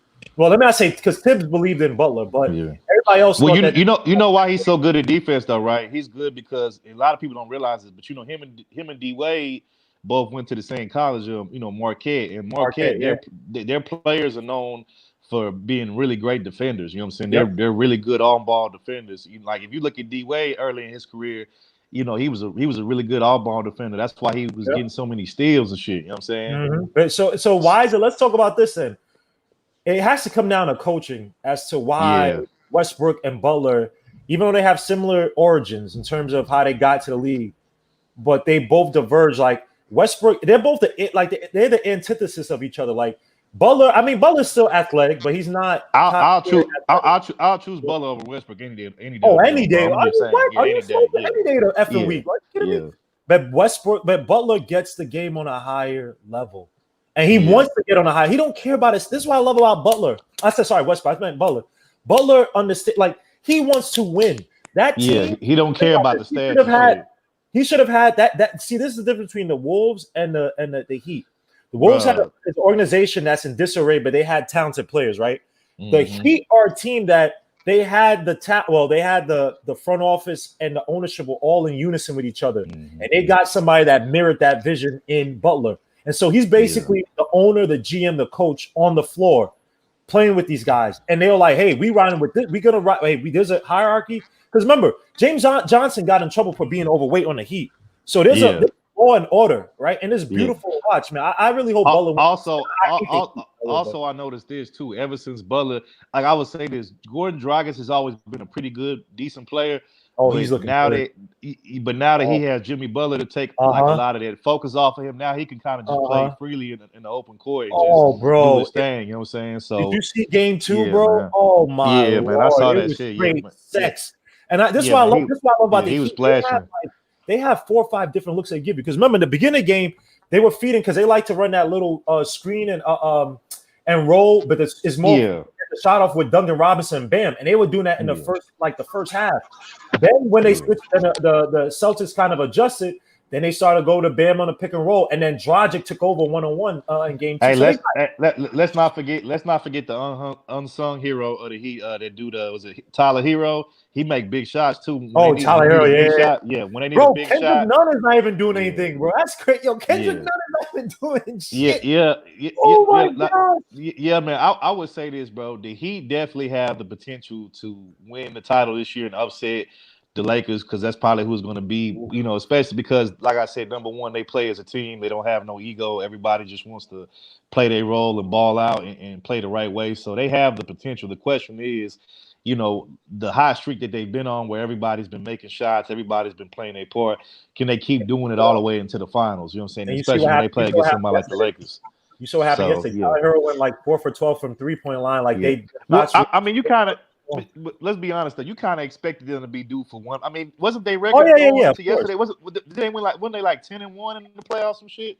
It was like 10-1. They lost like one game, so you knew at some point they were going to have a bad game or a game that they were going to lose. But me personally, if I was them, I would rather lose a game early on than keep winning and shit. Yeah, get it out. Oh, my bad. Go ahead. No, you go ahead. No, I was just gonna say one thing yesterday I didn't like though was that when they were down, they still had some. I think it was maybe like around the 13 or 15 point. I can't remember where it was, but they started to get lazy on passes, and that's one thing. I think their focus. I mean, don't get me wrong. I think their focus is a definite strong point, but I think at times, sometimes they could get a little rattled. And I've seen this before. Where again, I remember this one game. I don't watch the Heat like that. I just remember this one game where it highlighted how important Jimmy Butler was. They were playing the Sixers, and the Sixers were like up by like say 7 in the fourth quarter, late in the fourth quarter. And Tyler Hero, Kendrick Nunn, and they were just chucking shots like bad. I mean, like not hitting the rim shots. And Butler came down, controlled the game. And people talk about Embiid. Embiid was actually killing down the stretch, by the way, that game. Yeah. And Butler came in. Calm Stone was taking all the tough shots, driving to the basket. And I mean, it's one of those things that if Butler's not in to do that, or if he's having a bad game and those young kids get rattled late, that's one thing I'm kind of scared about with the Lakers. With the Celtics, I'm not so sure because the Celtics also have young players too, so they may not be as scared. And the Celtics, I don't think have ever been that high with that team outside of the when they play LeBron, those dudes. But that was like a few years ago. Yeah. Hey, have y'all heard the Lakers with LeBron and AD? Yeah. Have y'all heard the room? There's some rumors floating out there right now saying that that Giannis is pretty much out of there. That he's leaving Milwaukee. And a lot of the rumors he disconnected his friendship with everybody on Facebook. Yeah, and they're saying that there's rumors out there saying that he may possibly go down to Miami with Jimmy Butler. Hey, if he go to Miami with Butler, bro, oh my God, them niggas. Okay, hold on. But where does a guy who can't shoot? He shot 30% from 3. Where does I'm not even hating. To be honest, one of my favorite players. Yeah. Where does he fit with that team? With the Heat, I mean, shit, he gonna have to spot because he gonna have to fit in somewhere. But keep this though. Do they really need him to be a good shooter? No. I'm saying when you got Hero, when you got other guys who can get their own shots like Dragic and Jimmy, do they really need him to take like if I was them, I'd just keep dumping it down low to Giannis and just have him just turn around and just dunk on niggas all day. You know what I'm saying? But Giannis, this is the thing I'm scared about Giannis. All that good stuff he's talking about with regards to being this team player and all that stuff. We don't know. We only could take what he's saying, right? We only know that if he went to the Heat, because if he goes to the Heat and they want to win, he's gonna have to dip his stats a little bit offensively. Facts. No, facts. I agree. Yeah, I agree with you on that. And as a guy who can't shoot, and look, the Bucks, Budenholzer has done a poor job in the playoffs, but it's also Giannis kind of hamstrings him because it's like, or it kept the hamstring. You shooting 30% from 3, bro. You are not. What other thing can I call besides you driving from the wing or the top of the key? Or you being in the post. And with that Heat, true. See how they run Duncan Robinson, bro. See how they run Tyler Hero. You gotta be able to shoot, bro. And you know what I found? You know what I found interesting? You know what I found interesting about that series that they had against Miami? What I found interesting is that the only one game that the Bucks won against the Heat was when old boy got hurt and he left the game. That said a lot to me. Yeah, that said a lot. I'm like, and it made me just rethink. Well, damn. Who is really the alpha of this team? Is it Giannis or is it Middleton? Or here's a bigger issue, and this happens with a lot of coaches in the NBA. Is my star playing stopping me from coaching this team to the best of my ability to where I could get everybody dancing? Because this sounds like blasphemy, but hear me out. The last game the Blazers had against the Lakers, right? They lost that game, but that offensively. That team looked a lot better without. I'm not saying that I would trade him. I'm not doing that. But that team without Dame looked a lot dangerous all around. Now it was Game 7. Yeah. Well, I would say this: if I was them, I wouldn't. I'd keep Lillard, but I'd probably get rid of CJ. That's just me. You know what I'm saying? I get rid of CJ before I get. They had CJ in there. CJ was getting the ball around to the right guy. Like Yeah, but I don't know, man. I wouldn't say. Don't get me wrong. I'm not saying CJ's a scrub because he's not a scrub by a long shot. But Not at all. Not at all. yeah, but I don't think he's more consistent than Dame is. I just don't. You know what I'm saying? I feel you. Also, what's going to be interesting to see next year with the Blazers? Are they going to bring back Melo, or is Melo going to go somewhere else? Because I thought, contrary to popular belief, I thought Melo actually had a pretty decent year with them this year. I thought he gave them pretty good minutes and gave them good points off the bench. I think he averaged like anywhere between like 15 to 20 per game. And there was a couple games where because he, averaged 15 to 20, they actually won a few games because of that. So I don't know. I thought he did pretty good this year, especially for somebody who had been out of the league for like a whole damn year. You know what I'm saying? He came back pretty decent. I mean, of course, he wasn't no superstar, Melo, but I mean, he averaged, like I said, about 15 to 20, you know what I'm saying, in that range. I agree with you. I thought Melo looked fine, but they do need another young wing who could shoot. And they need the way that the Nuggets use Nurkic. Yeah. They need Jokic. They need to start using Nurkic the same way. I know Nurkic has been hurt in the playoffs the past few years, so it's kind of hard to really, say they need. But they got to start using him like that because too many times in the Lakers series they went away from way too early, bro. And there were games where he was cooking, cutting through the top, through the middle of the lane, getting the pat. And again, they run this thing called the fist motion flare. They didn't do enough of that against the Lakers. Now the Lakers zone kind of made it hard to do that, but again, too many times. Go look at game one. They really won game one off of luck because Dame time almost didn't come because Dame Lillard was chucking up shots. All during the fourth quarter, and he was missing them, and the Lakers were right there. And then at the end, he started making some shots, but it was really CJ McCollum who won that. So they can't. Dame time is not dependable. Like it's fun to watch. Don't get me wrong, but it ain't winning basketball, bro. So I got a question. So I got a question for y'all. Do y'all think the Clippers are going to have a bounce back year next year, or do you think this year is going to fuck them up to where they? I don't even want to touch that. I don't even want to touch that, man. Damn, bro. I think Nurkic was just so out of shape, though. You could tell he was huffing and puffing. So you give him an off season, he'll do a whole lot better, I think. But you're right; they need to get him in there. I think like with Miami, Kendrick Dunn, I would have thought they would have been using him a little bit more, but not now, at all, bro. What do you think about what I just asked? Do you think the Clippers gonna have a bounce back year, or you think they're gonna still be kind of in the dumps from this year from not getting to the top line? If they draft, oh, they don't have any draft picks. My bad, I take that back. Second round pick they probably have, but what their problem was this year? Their problem was they didn't have a definitive facilitator and guard. They tried to make Kawhi and PG the facilitating guard, but they're not true. They're not a true one. They're more of a two or more of a three or whatever. You know what I'm saying, or four. Right. But they not. They need a facilitator. They don't have no guard that can facilitate and come. Like don't get me wrong. I like Pat Bev and I like Reggie Jackson, but they're not like true facilitators. They're more like just scrappy little guards and shit. That's it. I think that was Doc Rivers, though. Doc Rivers, someone made a great quote about this online. They said that the Clippers were coaching to beat the Lakers, but the Nuggets were coaching to win the playoffs. You know what I mean? Yeah, facts. And I watched that team, bro. You hit one on the facilitation thing with the point guard. You hit the nail on the head. They definitely need that badly because too many times you're watching ISO, and when you depend on ISO, Paul George is not a player. Because if you watch that series where they played against. If you watch that series where they played against Dallas, I mean, Luka was killing them,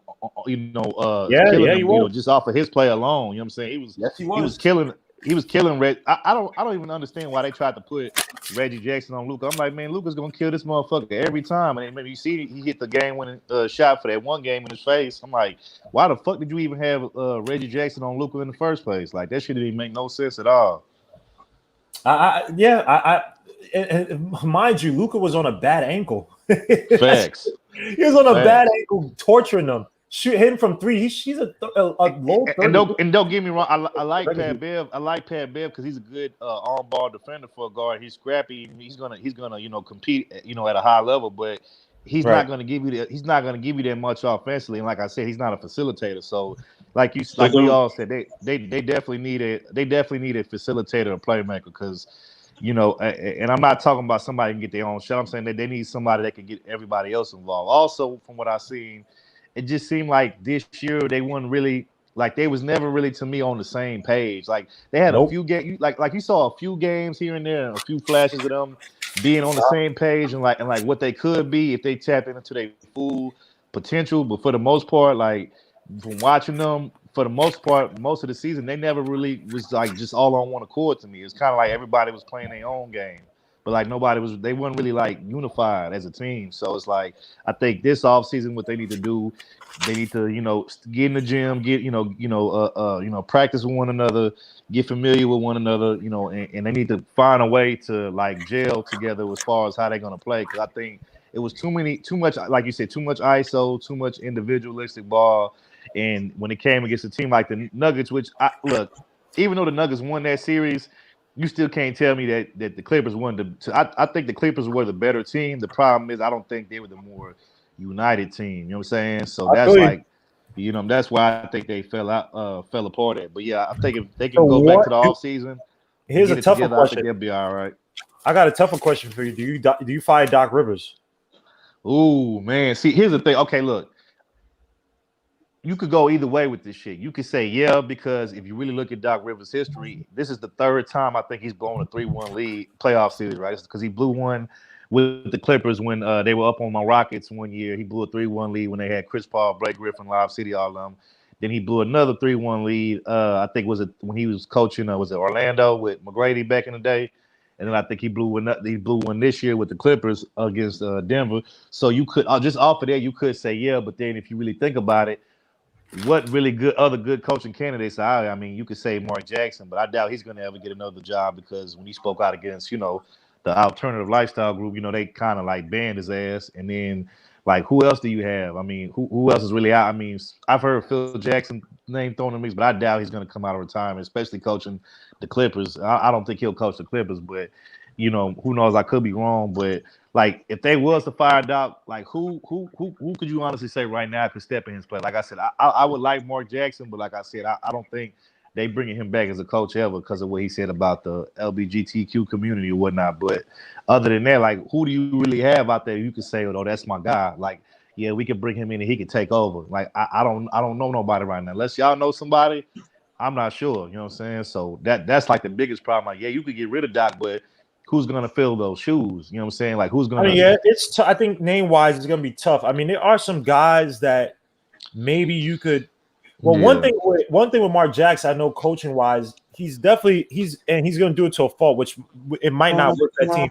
He's gonna overemphasize point guard play because when you watch with the Warriors, I mean, first of all, he did 70% of work for that team, when the championship team. But one thing that held him back was that he relied way too much of on-ball offense by Curry.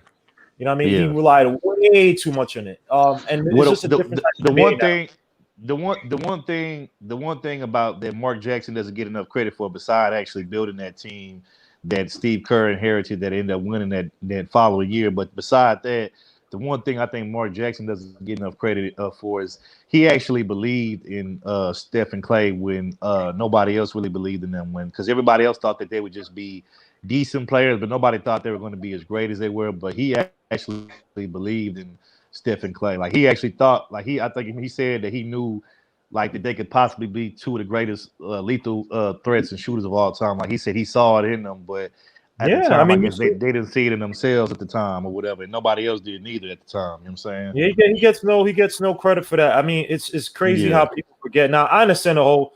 I mean, me personally, I don't give a damn. I think if you're a black man in NBA, you should get credit because you basically built the league. Yeah, I mean, it's still a shame that Tim Hardaway's not in the NBA because some homophobic crap he said. But there've been guys who've been worse, and they're owners, and they're supposed to be so-called this and that. You know who I would like to see get a job in the head.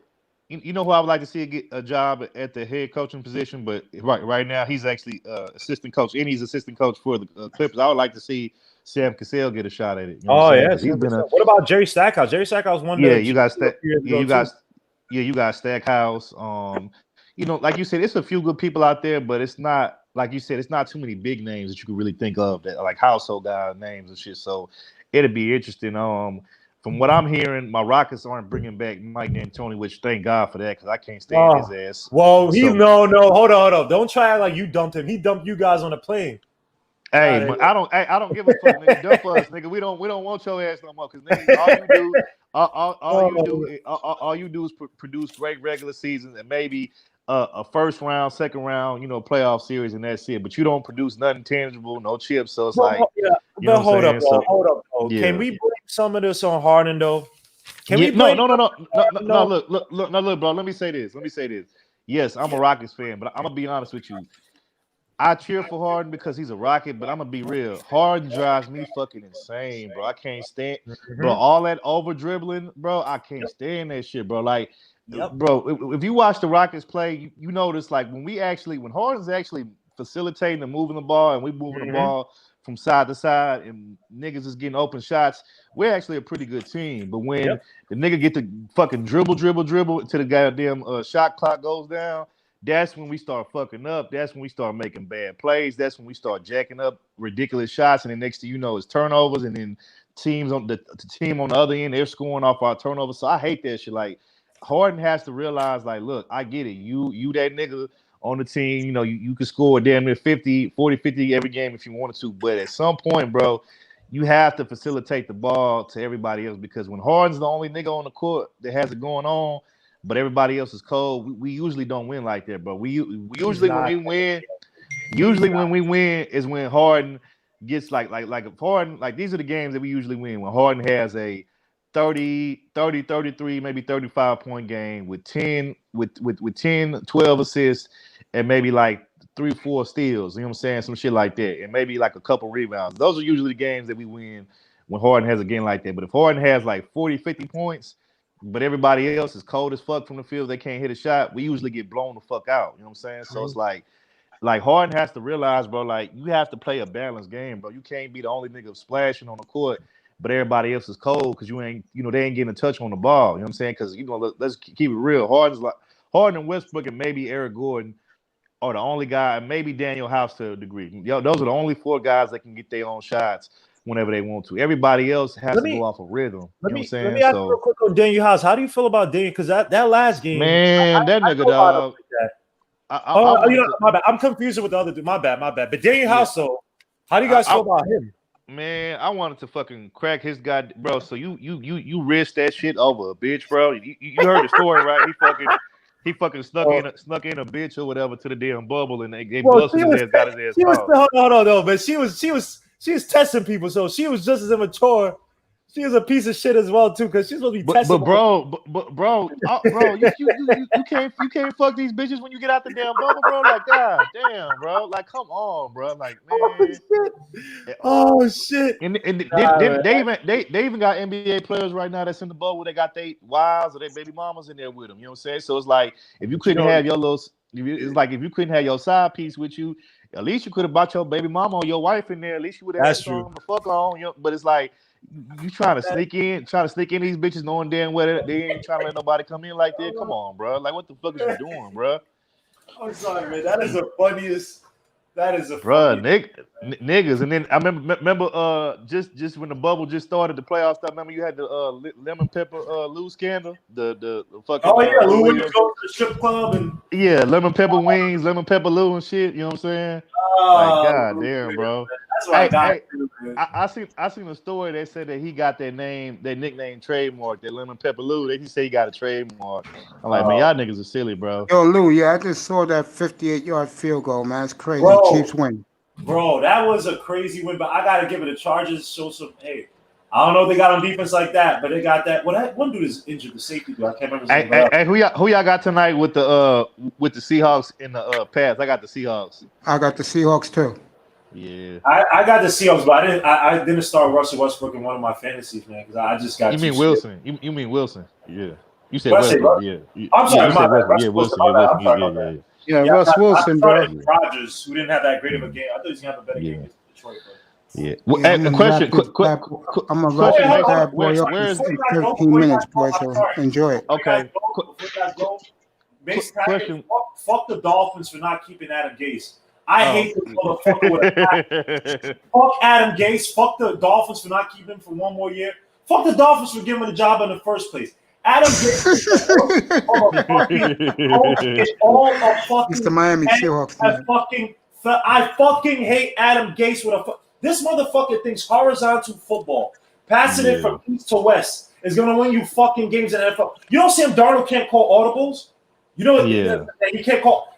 Adam Gase is not allowed to call audibles. So if I fucking see a pack 8, if I see 8 in a fucking box and it's a run play, I can't call out an audible. I can't audible out that shit to call the fucking tight end and chip off and hit this motherfucker on 3rd and 1 and 4th and 1, right in the red zone. Right, we're still in the game. This motherfucker runs the ball twice up the fucking gut. No game, man. Fuck. Hey, Fred Ward. Yeah. How you like it in here? No, man, I like your channel, bro. Your channel cool, bro. You know what's crazy? I kind of always feel like we needed a sports channel in this sector because we got channels about everything else, bitches, pussy, money, black men, black women, all this shit. But I kind of feel like we needed a space in this, or a channel in this space, when it comes to like sports and just, chill conversations like this. So shout out to you, bro, on your channel, bro. I appreciate you, man. Same to yours, man. You're telling us great. Can you do me a favor? Yeah. Tell Topaz I said I think she's gorgeous. Okay, I got you, bro. I got you. Appreciate that. I appreciate you. Appreciate y'all for coming over, man, to the channel and supporting. I appreciate that. But bro. Congrats on your new channel, and I wish you. I appreciate you, man. You know me and you rocked at the chat room last year and a half since I've been in the Manosphere. I appreciate you. Man. I appreciate everybody, man. This coming by, bro. I want to say this. I want to say this real quick. Hey man, I know Chicago Bears fans must feel stupid as fuck because you mean to tell me that 1 year in the draft they had a chance to get Mahomes or they could have got my boy Watson and they fucking didn't even pick the one they picked fucking Trubisky? Are you fucking kidding me? And traded a boatload just to move up one spot with the Niners. To get Trubisky. They totally whiffed. They totally whiffed on Mahomes and Deshaun Watson, bro. Like I know them dudes in Chicago must be like, man, we some fucking idiots for this shit. Could you imagine Deshaun or Pat Mahomes behind that Bears defense? With Allen Robinson, Tariq Cohen, Montgomery, you have not Curtis Samuel. Who's the Khalil, you got Khalil Mack too. You got Khalil Mack over there.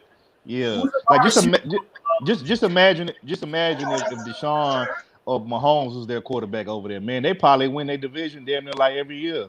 Yep. But because they don't have a consistent quarterback, it's probably going to be every year. It's either going to be Green Bay or Minnesota that win their division. So, but yeah, bro, Trubisky, bro. So, question: after this year, if Trubisky crumbles again, which he probably will, do you get him out of there? Do you trade him? Do you? Hell yeah, you get him out of there. Hell yes. But who's gonna want him though? That's the thing. Like, who the hell's gonna want Trubisky though? Like, he'll be a backup somewhere. He'll be a backup somewhere. Yeah, because I can't see him starting nowhere else, bro. I'm sorry, I cannot see him being a starter anywhere else. If somebody gives him a starting job somewhere else, they're an idiot for doing that. And let me ask you a question. Since you're a Texan fan, Fred Ward. Yes, my Texan woes. Yeah, go ahead. Sorry to hear that, man. If you go 4-12, is O'Brien out?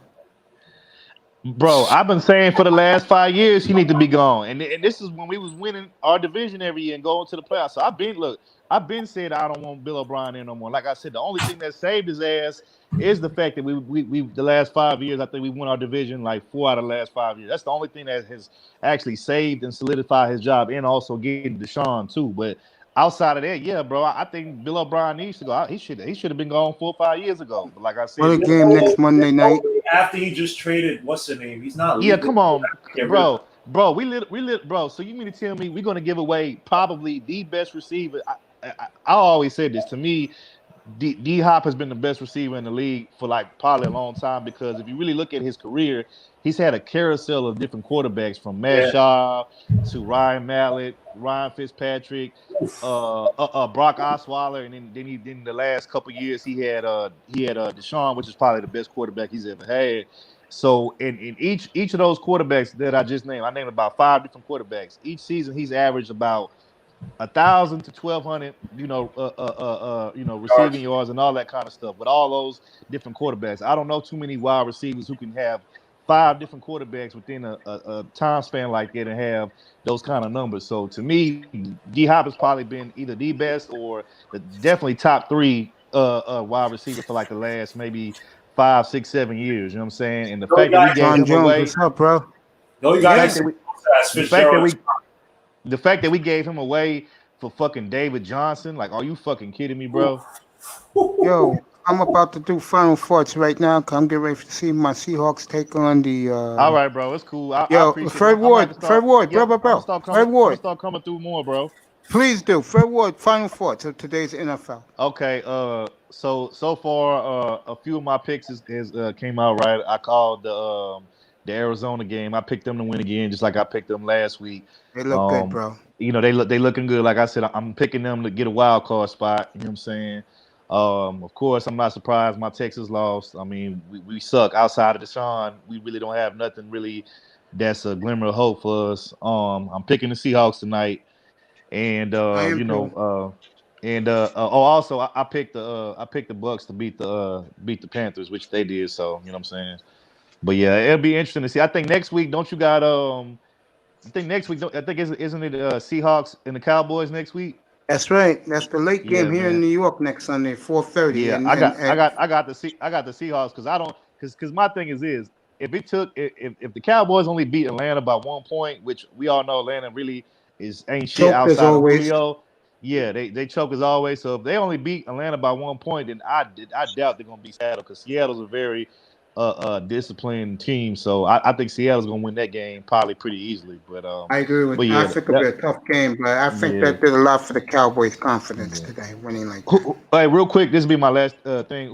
Where is the game tonight for the Seattle game? Is it Seattle or is it Seattle. Okay. I thought it was in Foxborough. Okay. All right then. I'm definitely picking Seattle then for sure. My All brother, right then. it's a All right, then. I pleasure appreciate finally you, bro. talking to you, bro. Come No back. problem, bro. I'm I'll gonna see you start coming Tuesday through more night. often, bro. All right, Yeah, I'll bro. be I'm back gonna come Tuesday through. night, man. I love you, man. Thank you so much. All Legion, right. go ahead.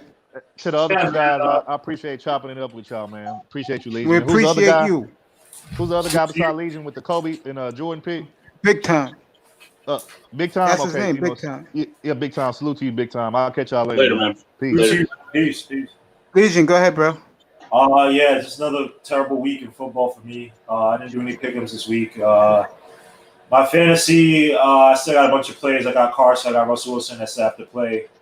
So I'm looking forward to that. But other than that, fuck Adam Gase. Fuck the Miami.